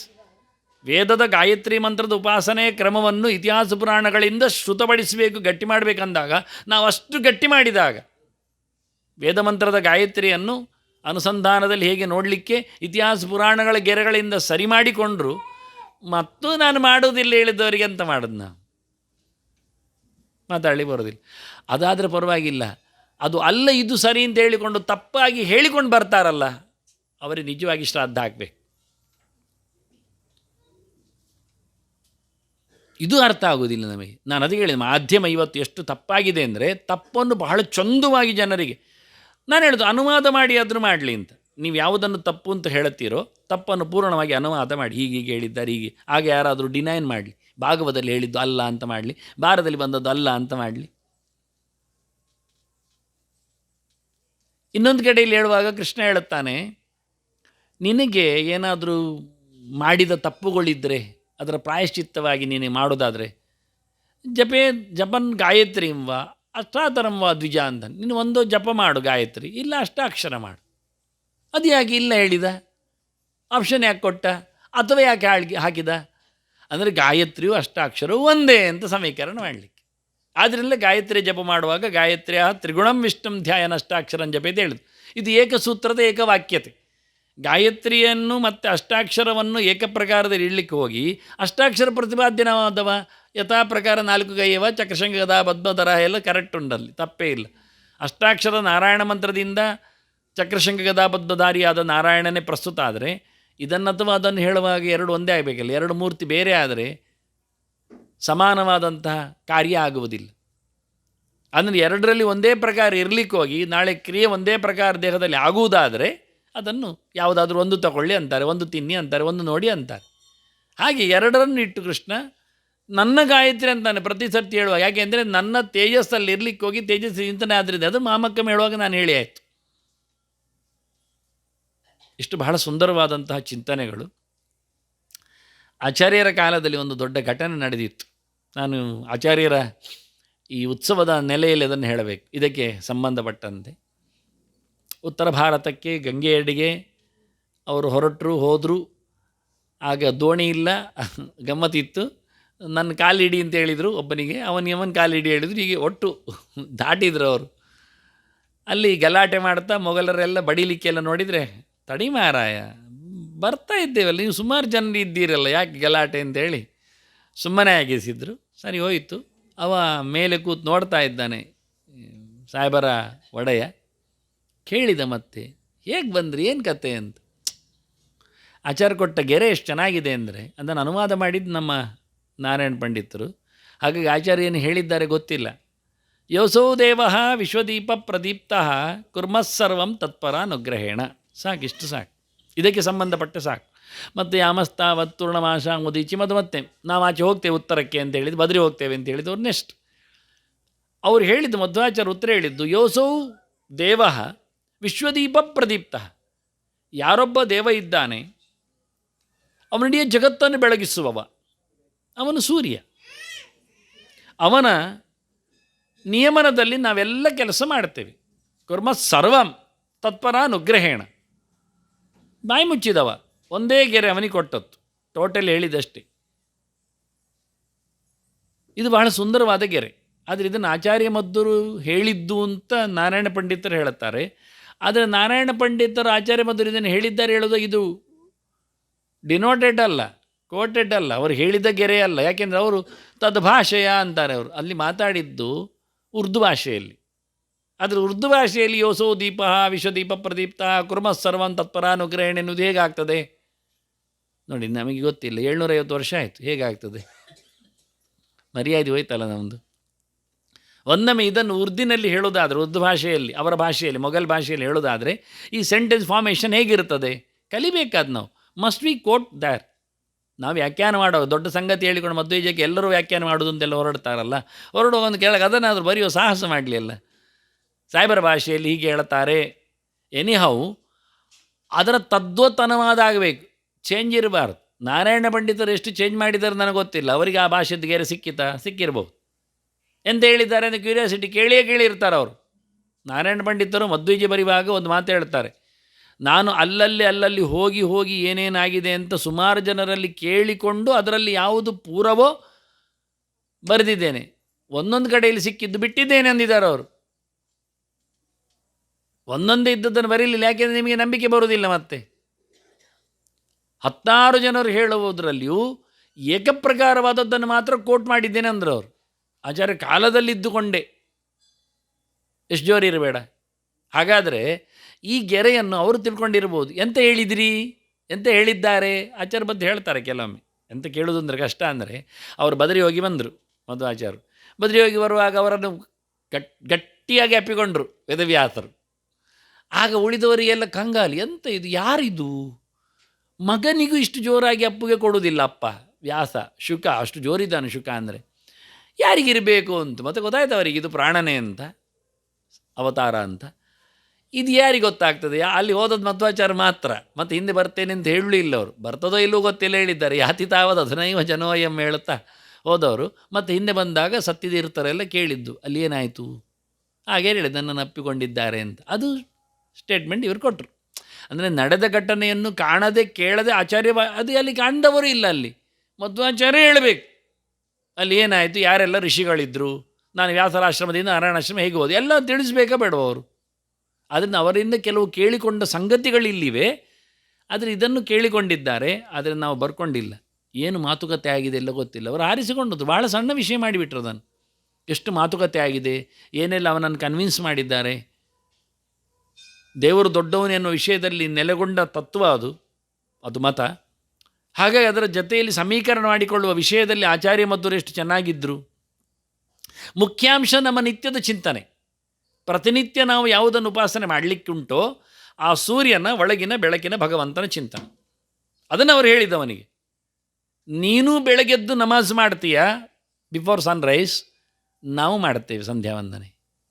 ಎಲ್ಲಿ ಮಾತಾಡಲಿಕ್ಕುಂಟೀಗ? ನಾವು ನೋಡೋದು ಸೂರ್ಯನೊಳಗಿನ ಭಗವತ್ ಶಕ್ತಿಯನ್ನು, ನೀನು ಗಮನಿಸುವುದು ಅದನ್ನೇ. ಅವ ಸಮಯ, ಅವ ಕಾಲ, ಅವ ಟೈಮರ್, ಅವ ದಿನಕರ, ಅವ ದಿವಾಕರ. ಸೋಲಾರ್ ಎನರ್ಜಿಯ ಅದ್ಭುತವಾದಂತಹ ಸಂಗತಿಯನ್ನು ಒಳಗೆ ಸ್ವೀಕರಿಸಿಕೊಂಡಿರತಕ್ಕ ನೆಲವಂಡು ಆವತ್ತು ಜನ ಇವತ್ತು ಮರೆತು ಬಿಟ್ಟಿದೆ ನಾವು. ಯಾಕೆ? ಕೋಣೆಯೊಳಗೆ ಬಾಗಿಲು ಹಾಕ್ಕೊಂಡು ನಾವು ಬದುಕುವವರು, ಹೊರಗೆ ಬರುವುದೇ ಇಲ್ಲ. AC ಚೇಂಬರ್ಗಳು ನಮಗೆ. ಹಿಂದೆಲ್ಲ ನದಿಗುಂಟಕ್ಕೆ ಹೋಗಲಿಕ್ಕೆ ಎಷ್ಟೋ ಸಮಯ, ಅಲ್ಲಿ ಜಪ ಮುಗಿಸಿ ಸೂರ್ಯೋದಯ ಆದ ನಂತರ ಹಿಂದೆ ಬರುವ ನಮೂನೆ, ಆ ಬೆಳಗಿನ ಬೆಳಕು ಬೀಳುವ ನಮೂನೆ, ಸಂಜೆಗೆ ಮತ್ತೆ ನದಿಗೆ ಹೋಗುವುದು, ಅಲ್ಲಿ ಜಪ, ಸಂಜೆಯ ಬೆಳಕನ್ನು ಹೀರಿಕೊಳ್ಳುವ ಕ್ರಮ, ಮತ್ತು ಅಲ್ಲಿಂದ ಮನೆಗೆ. ಇವೆಲ್ಲ ಎಲ್ಲೆಲ್ಲಿ ಉಂಟೀಗ? ಸೋಲಾರ್ ಎನರ್ಜಿಯನ್ನು ನಾವು ಪಾನ ಮಾಡುವ ಸಮಯವೇ ಬೇರೆ ರೀತಿಯಲ್ಲಿತ್ತು ಹಿಂದೆ. ಅದೆಲ್ಲ ಅರಿತುಕೊಂಡಿದ್ದಾರೆ. ಆದರೆ ಯೋಸೌ ದೇವ ವಿಶ್ವದೀಪ ಅಂದರು ಅವರು. ಹಾಗಾದರೆ ಪ್ರಪಂಚದ ಕಲ್ಪನೆ ನೋಡಿ, ಇವತ್ತು ನಾವು ಸೂರ್ಯನನ್ನು ಮಾತಾಡಿಸ್ತೇವೆ, ಭೌತ ವಿಜ್ಞಾನಿಗಳು. ಆ ಸೂರ್ಯನ ಬೆಳಕು ಎಲ್ಲಿವರೆಗೆ ಹೋಗ್ತದೆ ಹೇಳಿ ಅವರು? ಅದರ ಬೌಂಡ್ರಿಯನ್ನು ಮಾತಾಡಲಿ. ನಾವು ಲೋಕಾಲೋಕ ಪರ್ವತವನ್ನು ಹೇಳ್ತೇವೆ ಬೌಂಡ್ರಿಯನ್ನು. ಒಂದು ಕಡೆಗೆ ಸೂರ್ಯನ ಬೆಳಕು ಬೀಳುತ್ತದೆ, ಅದರ ಆಚೆಗೆ ಬೀಳುವುದಿಲ್ಲ ಅಂತೇವೆ. ಎಷ್ಟು ದೂರಕ್ಕೆ ಹೋಗ್ತೇವೆ ಅನ್ನೋದನ್ನು ಗಮನಿಸ್ತೇವೆ, ಗುರುತಿಸ್ತೇವೆ. ಅವರು ಹೇಳಲಿ. ಅದನ್ನು ಇವರು ಹೇಳ್ತಾರೆ ವಿಶ್ವದೀಪ ಅಂತ, ಒಂದು ವರ್ಲ್ಡ್, ಯೂನಿವರ್ಸ್, ಅದರ ಕಲ್ಪನೆ, ಅದರ ಚಿಂತನೆ. ಸೂರ್ಯನ ಬೆಳಕು ಎಲ್ಲಿವರೆಗೆ ಹೋಗ್ತದೆ ಅಂತ ಆವತ್ತು ಹೇಳಿ ತೋರಿಸಿಕೊಟ್ರು ಅವರು. ಎಲ್ಲ ಒಂದೊಂದು ಶಬ್ದಗಳು ಎಷ್ಟು ಜೋರಿರ್ತಾರೆ ಹೇಳಿ ನಾನು. ಪ್ರದೀಪ್ತ ಪರೇಣ ದೀಪ್ತ. ಅಂದರೆ ಪರಮಾತ್ಮ, ಅಕಯ ಪ್ರವಿಸಂಭೂಮ. ಪ್ರದೀಪ್ತ ಶಬ್ದ ಆಗ್ತಾರೆ. ಅವನು ಬೆಳಕಿದ್ದು ಹೇಗೆ ಕೇಳಿದರೆ ಅದು ದೇವರಿಂದ. ತಸ್ಯ ಭಾತ ಸರ್ವವಿಧಂ ವಿಭಾತಿ ಕಠೋಪನಿಷತ್ತು ಹೇಳ್ತದೆ. ದೇವರ ಬೆಳಕಿಂದಲೆಲ್ಲ ಬೆಳಕಿದ್ದು, ಎಲ್ಲವೂ ಸ್ವಂತ ಯಾವುದರಲ್ಲಿ ಇಲ್ಲ. ದೇವರಿಗೆ ಮಾತ್ರ ಸ್ವಂತವಾದಂತಹ ಸಾಮರ್ಥ್ಯ ಇರುವುದು. ಎಲ್ಲವರು ಎರವಲು ಪಡೆದದ್ದೇ, ದೇವರು ಕೊಟ್ಟದ್ದೇ. ಅದರಿಂದ ಪ್ರದೀಪ್ತ ಪರೇಣ ದೀಪ್ತ. ಎಲ್ಲ ಸಣ್ಣ ಸಣ್ಣ ಶಬ್ದಗಳು. ಕುರ್ಮ ಸರ್ವಂ ತತ್ಪರಾನುಗ್ರಹೇಣ. ಪರಾನುಗ್ರಹ ಏನು ಗೊತ್ತುಂಟ? ಅದು ಪರವಾದರ ಮೇಲಿನ ಅನುಗ್ರಹ. ನಮ್ಮದು ಪರ ಯಾವುದು ಕೇಳಿದರೆ ನಮ್ಮದು ಮನಸ್ಸು ಪರ, ಇದೆಲ್ಲ ಅಪರ. ಕೈಕಾಲುಗಳ ಬಗ್ಗೆ ನಾವು ಹೆಚ್ಚು ಗಮನಿಸುವುದಿಲ್ಲ, ಆದರೆ ತಲೆ ಸ್ವಲ್ಪ ಸರಿ ಇಲ್ಲ ಆದರೆ ಸ್ವಲ್ಪ ಗಮನಿಸ್ತೇವೆ ಇನ್ನೊಬ್ಬರಲ್ಲಿ. ಹೇಳಿದ್ದ ಯಾಕೆ ನಮ್ಮದ್ರಲ್ಲಿ ತಲೆ ಸರಿ ಇಲ್ಲದೆ ನಡೀತದೆ ಅಂತ ಬಿಡ್ತೇವೆ. ಇನ್ನೊಬ್ಬರಲ್ಲಿ ತಲೆ ಸರಿ ಇಲ್ಲ, ಸ್ವಲ್ಪ ತಲೆ ಸರಿ ಇಲ್ಲ ಅವನಿಗೆ, ಇವತ್ತು ಬರಲಿಕ್ಕೆ ಹೇಳಿದ್ದಾನೆ, ಪೆಟ್ಟು ಕೊಟ್ಟರೆ ದೂರದಲ್ಲಿ ಕೂತ್ಕೊಳ್ತೇವೆ ಮಾತಾಡುವಾಗಲಿ. ಅಂದರೆ ಸಹಜವಾಗಿ ಮನುಷ್ಯನಿಗೆ ಬೇಕಾದ್ದು ಮನಸ್ಸು. ಮನೇವ ಮನುಷ್ಯಾಣಂ ಕಾರಣಂ ಬಂಧ ಮೋಕ್ಷಿಯೋ, ಎಲ್ಲಕ್ಕೂ ಕಾರಣವಾದದ್ದು ಆ ಮನಸ್ಸಿನ ಅನುಗ್ರಹ ಯಾವುದುಂಟು. ಧಿಯೋಯೋನ ಪ್ರಚೋದಯಾತ್. ಪೂರ್ವಾರ್ಧ ಹಾಗೆ ಹೇಳಿದ್ದೆ, ಈಗ ಉತ್ತರಾರ್ಧ ಕೊಡ್ತಾ ಇದ್ದೆ. ತತ್ ಪರಾನುಗ್ರಹೇಣ. ಏನು ಅದ್ಭುತ ನೋಡಿ. ಅದನ್ನು ಹೇಳಿದ. ಪ್ರತಿಯೊಬ್ಬರ ಸೆನ್ಸ್ ಒಳಗಿನದ್ದು, ಅದು ಟ್ಯೂನ್ ಆಗುವಂಥದ್ದು ಅದೇ ಶಕ್ತಿಯಿಂದ. ಇದನ್ನು ಕಲಿಬೇಕಾದ್ದು. ಕಾಲಿಷ್ಟೇ. ಸೌರಶಕ್ತಿಯಿಂದ ಒಬ್ಬ ಮನುಷ್ಯನ ಮನಸ್ಸನ್ನು ಎಷ್ಟು ಪ್ರಕಾರದಲ್ಲಿ ಉದ್ಬೋಧಗೊಳಿಸಲಿಕ್ಕೆ ಸಾಧ್ಯ ಇದೆ ಎನ್ನುವುದನ್ನು ನಾವು ಪ್ರಾಕ್ಟಿಕಲಿ ಮಾಡಬೇಕು. ಕೇವಲ ಕಣ್ಣಿನ ಬಗ್ಗೆ ಅಲ್ಲ, ಮೈಂಡಿನ ಬಗ್ಗೆ, ಧೀಚೋದನೆಗಳ ಬಗ್ಗೆ. ಸೋಲಾರ್ ಎನರ್ಜಿ ಯಾವ ಗಂಟೆಯಲ್ಲಿ, ಈಗ ಬ್ರಹ್ಮ ಮುಹೂರ್ತವನ್ನು ಬರೆದಿದ್ದಾರೆ, ಸಂಜೆಯನ್ನು ತಿಳಿಸ್ತಾರೆ. ಅದು ಬಿಟ್ಟರೆ ಯಾವ ಹೊತ್ತಿನ ಸೂರ್ಯನ ಯಾವ ಪ್ರಕಾರದ ಕಿರಣದ, ಈಗ ಒಂದು ಮನೆ ಮಂದಿಗಳಲ್ಲಿ ಒಂದು ಚಾಲ್ತಿ ಇದೆ. ಅದು ಯಾವುದು ನಾನೀಗ ಹೇಳುವುದಿಲ್ಲ, ತಿಳ್ಕೊಳ್ಳಿ. ರೇಷ್ಮೆ ಸೀರೆ ಅಂತ ಇರ್ತದಲ್ಲ, ಅಂದರೆ ಕೌಶೇಯ, ಇದರದ್ದು ಪ್ರಾಣಿಜನ್ಯವಾದದ್ದು. ಅದನ್ನು ಒಂದು ಸಮಯ ಸೂರ್ಯನ ಕಿರಣದಲ್ಲಿ ಹಾಕಲಿಕ್ಕೆ ಉಂಟು ವರ್ಷದಲ್ಲಿ. ಹಾಗೆ ಒಳಗೆ ತೆಗೆದಿಟ್ಟರೆ ಹಾಳಾಗುವುದಿಲ್ಲ ಅದು. ಆ ಸಮಯದ ಸೂರ್ಯನಲ್ಲದ ಪ್ರಕಾಶಕ್ಕೆ ಹಾಕಿ ಪ್ರಯೋಜನ ಇಲ್ಲ. ಅದು 12 ತಿಂಗಳಲ್ಲಿ 1 ತಿಂಗಳು ಸೂರ್ಯನ ಬೆಳಕಿಗೆ ಆ ಸೀರೆಯನ್ನು ಹಾಕಿದರೆ, ಪ್ರತಿ ವರ್ಷವೂ ಹಾಕ್ತಾಯಿದ್ರೆ ಅದು ಏನು ಡ್ಯಾಮೇಜ್ ಆಗುವುದಿಲ್ಲ. ಅದಕ್ಕೆ ಅದು ಥೆರಪಿ, ಅದು ಚಿಕಿತ್ಸೆ. ಅಂದರೆ ಆ ಕೋಶಕ್ಕೆ ಅದೊಂದು ರೀತಿ ಕ್ರಮ. ಹಾಗೆ ಅದು ನಿಮಗೆ ಮುತ್ತಿನ ಚಿಪ್ಪಿನ ಕತೆ ಗೊತ್ತಿದೆ, ಮುತ್ತಾಗುವಂಥದ್ದು, ಸ್ವಾತಿದ್ದು. ಹಾಗೆ ಸೂರ್ಯನ ಯಾವ ಕಾಲದಲ್ಲಿನ ಮಳೆ, ಯಾವ ಕಾಲಿನ ಬಿಸಿಲು, ಯಾವ ಹಂತದ ಯಾವ ಗಂಟೆಯ ವ್ಯವಸ್ಥೆ, ಅದು ಯಾವುದನ್ನು ಟ್ಯೂನ್ ಮಾಡ್ತದೆ. ಅಂದರೆ ಮೈಂಡನ್ನು, ಮನುಷ್ಯನ ಮನಸ್ಸನ್ನು ಟ್ಯೂನ್ ಮಾಡಲಿಕ್ಕೆ ಹೇಗಿರಬೇಕು. ಈಗ ಫೋರೆಡ್ ಎದುರಲ್ಲಿ ಕೂತ್ರೆ ಅದು ಜನರಿಗೆ ಗೊತ್ತು. ಆಗ ಸೂರ್ಯನ ಕಿರಣ ಎದುರು ಬಿದ್ದಾಗ ಅವನನ್ನು ಒಳ್ಳೆಯ ರೀತಿಯಿಂದ ಕೆಲಸ ಮಾಡಿಸ್ತದೆ. ಅವನದು ಉತ್ತರಕ್ಕೆ ತಿರುಗಿದರೆ, ಫೇಸು ಉತ್ತರಕ್ಕೆ ಮಾಡಿದರೆ, ಆಗ ಪೂರ್ವದ ದಿಕ್ಕಿನಿಂದ ಬೆಳಕು ಅವನಿಗೆ ಬೀಳ್ತದೆ. ಅಂದರೆ ಪೂರ್ವ ದಿಕ್ಕಿನ ಏನೊಂದು ತಲೆ ಇದೆ, ಹಣೆ ಇದೆ, ಅದು ಅವನದ್ದು ಅಂತಃಶಕ್ತಿಯನ್ನು ಹೆಚ್ಚು ಮಾಡ್ತದೆ. ಎಡಬದಿದ್ದು ಲೆಕ್ಕಾಚಾರದ ಮನಸ್ಸು, ಬಲಬದಿದ್ದು ಅಂತಃಶಕ್ತಿಯ ಮನಸ್ಸು. ಅಂತಃಶಕ್ತಿಯನ್ನು ಹೆಚ್ಚುಗೊಳಿಸಲಿಕ್ಕೋಸ್ಕರ ನಾವು ಉತ್ತರಕ್ಕೆ ತಿರುಗುವುದು, ಪೂರ್ವದ ಬೆಳಕನ್ನು ಆಹ್ವಾನಿಸಿ. ಇಡೀ ಟೋಟಲ್ ವಾಸ್ತು ಹೀಗೆ. ಯಾರ ಮನೆಯಲ್ಲಿ ಆಗಲಿ ಪೂರ್ವದ ಬೆಳಕು ಅವನ ಮನೆಯೊಳಗೆ ಬರ್ತದೆ ಅಂತ ಆಗಿಕೊಂಡ್ರೆ, ಹೇಗೆ ಕಟ್ಟಲಿ ಎಲ್ಲೇ ಇರಲಿ, ಟೋಟಲಿ ಪೂರ್ವದಿಂದ ಬೆಳಕು ಒಳಗೆ ಬರುವಾಗಿ ಮಾಡಿಕೊಂಡ್ರೆ ಅವನು ಉತ್ತರಕ್ಕೆ ತಲೆ ಹಾಕಿಕೊಂಡು ಒಂದೊಮ್ಮೆ ಇರ್ತಾನೆ ಅಂತಾದರೆ ಒಳ್ಳೆ ರೀತಿಯಿಂದ ತಲೆ ಅವನಿಗೆ ಕೆಲಸ ಮಾಡಿಸ್ತದೆ. ಇದು ಸಾಮಾನ್ಯ. ಇದನ್ನು ಕಲಿತಿದ್ದಾರೆ ಅವರು. ಹೀಗೆ ಧಿಯೋ ಯೋನಃ ಪ್ರಚೋದಯಾತ್ ಅನ್ನುವನ್ನು ತತ್ಪರಾನುಗ್ರಹೇಣ ಹೇಳಿ ಅವನನ್ನು ಯಾವ ರೀತಿಯಲ್ಲಿ ಕನ್ವಿನ್ಸ್ ಮಾಡಿಸಿದ್ರು, ಅವನು ಯಾವ ತತ್ವದಲ್ಲಿ ನೋಡಿಕೊಂಡಿದ್ದ, ಇದು ನಮಗೆ ಬೇಕಿತ್ತು. ಅದು ಗೊತ್ತಿಲ್ಲ. ಇದು ಯಾವ ವ್ಯಾಖ್ಯಾನಕಾರ ಮಾತಾಡೋದು. ನಾನು 2 ಶಬ್ದಗಳ ಬಗ್ಗೆ ಹೆಚ್ಚು ವ್ಯಾಖ್ಯಾನ ಮಾಡಿದ್ದು ನಾನು. ಇನ್ಯಾರ, ಇದು ರಾಮನಾಥೀಯ ಮಧ್ವೀಜದ ವ್ಯಾಖ್ಯಾನ, ಇನ್ನು ಎಲ್ಲಿ ಉಂಟು ಹುಡುಕ್ಲಿಕ್ಕೆ ಹೋಗಬೇಡಿ, ಇಲ್ಲ ಅಂತ ಹೇಳಿಬಿಟ್ರೆ ಆಯ್ತಲ್ಲ. ಹಾಗಾಗಿ ಇಲ್ಲಿ ಬಹಳ ಚಂದವಾಗಿ ನಿತ್ಯ ನಾವು ಜಪಿಸುವ ಈ ಶಬ್ದ ವಸ್ತುವನ್ನು ಆಚಾರ್ಯರು ತನ್ನ ಇತಿಹಾಸದಲ್ಲಿ ತೋರಿಸಿಕೊಟ್ಟಿದ್ದಾರೆ, ನಡೆಸಿ ತೋರಿಸಿದ್ದಾರೆ. ಹಾಗೆ ಅಂತಹ ದೊಡ್ಡ ಸಂಗತಿ ದಿನನಿತ್ಯ ಸಿಗುವಂಥದ್ದು. ನಮಗೆ ನಿತ್ಯ ಸಿಗುವುದು ಹಿತ್ತಲ ಗಿಡ ಮದ್ದಲ್ಲಿ ಹೇಳಿದಾಗೆ. ಇದು ದಿನ ಸನ್ರೈಸ್ ಸನ್ಸೆಟ್ ಆಗ್ತಾ ಇರ್ತದೆ ಹೌದು, ಆದರೆ ಒಂದು ದಿನ ಹರಿದೋಗ್ತದೆ ಎನ್ನುವುದು ಸತ್ಯ ನಮ್ಮ ಬದುಕಿನಲ್ಲಿ.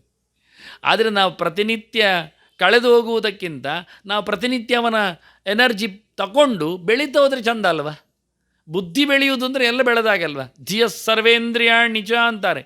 ಧೀಚೋದನೆ ಅಂದರೆ ಒಂದು ಮಾತ್ರ ಅಲ್ಲ, ಧೀಗೆ ಸಂಬಂಧಪಟ್ಟಂತೆ ಮನಸ್ಸಿಗೆ ಸಂಬಂಧಪಟ್ಟಂತೆ ಎಲ್ಲ ಇಂದ್ರಿಯಗಳಿವೆ, ಕವಲುಗಳು. ಅದನ್ನು ಎಲ್ಲ ಇಂದ್ರಿಯಗಳು ಗಟ್ಟಿ ಆಗ್ತವೆ. ನರ್ವ್ ಸಿಸ್ಟಮ್ಸ್ ಅಂತೇವೆ ನಾವು. ಒಳಗೆ ಕೂತ ಎಲ್ಲ ನರ್ವ್ ಸಿಸ್ಟಮ್ಸ್ಗಳು ಸೂರ್ಯನ ಕಿರಣದಿಂದ, ಅದು ಒಂದು ಪರ್ಟಿಕ್ಯುಲರ್ ಕಿರಣಗಳಿರ್ತವೆ, ಅದು ಕೆಲಸ ಮಾಡಿಸ್ತದೆ. 1000 ಕಿರಣ ಇದ್ದಾವೆ. ಅವರು ಅಂಶುಮಾನ್ ಹೇಳಿದ್ದದನ್ನೇ ಕೃಷ್ಣ. ಜ್ಯೋತಿಷಾಂ ರವಿ ಅಂಶುಮಾನ್. 1000 ಕಿರಣ ಇದೆ. ಅದರಲ್ಲಿ 300 ಮಳೆ ಬರಿಸುವ, 300 ಸೆಕೆ ಬರಿಸುವ, ಮತ್ತು 300 ಚಳಿ ಬರಿಸುವ, ಅಂದರೆ 400 ಚಳಿ ಬರಿಸುವ ಕಿರಣಗಳು ಲೆಕ್ಕಾಚಾರದಲ್ಲಿ. ಆದರೆ ನಮಗೆ ಆಯಾ ಕಾಲದಲ್ಲಿ ಬೇಕಾದ ಥೆರಪಿಯನ್ನು ನಾವು ಪಡೀಲಿಕ್ಕೆ ಬರ್ತದೆ. ಇದನ್ನೆಲ್ಲ ಗಮನಿಸಿ ತತ್ಪರಾನುಗ್ರಹಣ ಅಂದದ್ದು. ಅವನ ಪರಿಪೂರ್ಣವಾದ ಉತ್ತಮ ಮಟ್ಟದ ಅನುಗ್ರಹದಿಂದ ನಾವು ಎಲ್ಲ ಕೆಲಸ ಮಾಡ್ತೇವೆ. ಅಂದರೆ ಸರ್ವೇಂದ್ರಿಯಗಳ ಕೆಲಸ, ಅದರಲ್ಲಿ ಪರಿಪೂರ್ಣವಾದದ್ದು ಮನಸ್ಸಿನ ಕೆಲಸ. ಹೇಳುವಾಗಲೇ ಹೇಳಿದ್ರು ಕುರ್ಮಃ ಸರ್ವಂ. ಕಣ್ಣಿನ ಕೆಲಸ ಮಾತ್ರ ಅಲ್ಲ, ಕಿವಿಯ ಬಾಯಿಯ ಎಲ್ಲ ಕೆಲಸ. ಯಾಕೆಂದರೆ ಉಳಿದವರೆಲ್ಲ ಸಣ್ಣವರಿದ್ದಾರೆ, ಹೆಚ್ಚಿನವರು ಇಂದ್ರನೊಂದು ಬಿಟ್ಟರೆ. ಹಾಗಾಗಿ ಉಳಿದವರೆಲ್ಲ ಸೂರ್ಯನಿಗಿಂತ ಸಣ್ಣದಾಗ್ತಾರೆ. ಒಂದೊಮ್ಮೆ ಇಂದ್ರನಿದ್ದರೂ ದೊಡ್ಡವನಾದರೂ ಕರ್ಮೇಂದ್ರಿಯಾದಿಗಳಲ್ಲಿ, ಉಳಿದವರು ಶ್ರೋತ್ರೇಂದ್ರಿಯಗಳಾಗಲಿ, ರಸನೇಂದ್ರಿಯ ಆಗಲಿ, ಅಥವಾ ಇತರ ಇಂದ್ರಿಯಗಳಾಗಲಿ, ಅವರು ಸೂರ್ಯನಿಗಿಂತ ಸಣ್ಣವರೇ. ಮೇಲಿನ ತತ್ವಾಭಿಮಾನಿಗಳು ಸಣ್ಣವರನ್ನು ತಮ್ಮ ಅಂಕೆಯಲ್ಲಿ ತರ್ತಾರೆ. ಇಂದ್ರ ಒಂದೊಮ್ಮೆ ಸಿಕ್ಕಿಬಿದ್ದರೂ ಸಹ, ಇಂದ್ರನಾಗಲಿ ಅಥವಾ ದಕ್ಷನಾಗಲಿ ಇವರು ಸಿಕ್ಕಿಬಿದ್ದರು, ಯದಾದಿತ್ಯಗತನ್ ತೇಜ ಅಂತ ಹೇಳೋ ಮೂಲಕ, ಅದು ನನ್ನ ಫೋರ್ಸ್ ಉಂಟು ಹೇಳೋ ಮೂಲಕ ಭಗವಂತ ತನ್ನ ಫೋರ್ಸಿನಿಂದ ದೊಡ್ಡ ತತ್ವವನ್ನಾಗಿಸಿ ಇದನ್ನೆಲ್ಲ ನೇಮಿಸ್ತಾನೆ. ದೊಡ್ಡವರನ್ನು ಮಾತಾಡಿಸುವಾಗ ದೊಡ್ಡ ಶಕ್ತಿ ಇರ್ತದೆ. ಬಲರಾಮ ಭೀಮನಿಗೂ ಹೊಡೆಯುವಾಗ ಬಲರಾಮನಲ್ಲಿ ದೇವರು ಸೇರ್ತಿದ್ದ. ಕೆಲವೊಮ್ಮೆ ಬಲರಾಮನು ತಿಂತಿದ್ದ ಭೀಮನಿಂದ, ಆಗ ಬಲರಾಮನಲ್ಲಿ ದೇವರು ಇರ್ತಿರಲಿಲ್ಲ. ಇಷ್ಟೇ ವಿಷಯ. ಬೇಕಾದಾಗ ಪ್ರವೇಶ, ಬೇಕಾದಾಗ ನಿರ್ಗಮನ. ಹಾಗೆ ಸೂರ್ಯ ತತ್ವದಲ್ಲಿ ಭಗವಂತನ ವಿಶೇಷವಾದ ಶಕ್ತಿ ಇದ್ದಾಗ ಇತರ ತತ್ವಗಳನ್ನು ಸಹ, ಅದರಿಂದ ಕರ್ಮೇಂದ್ರಿಯವು ಮನಸ್ಸಿನಿಂದ ಹಗುರವಾಗಿ ಕೆಲಸ ಆಗ್ತದೆ.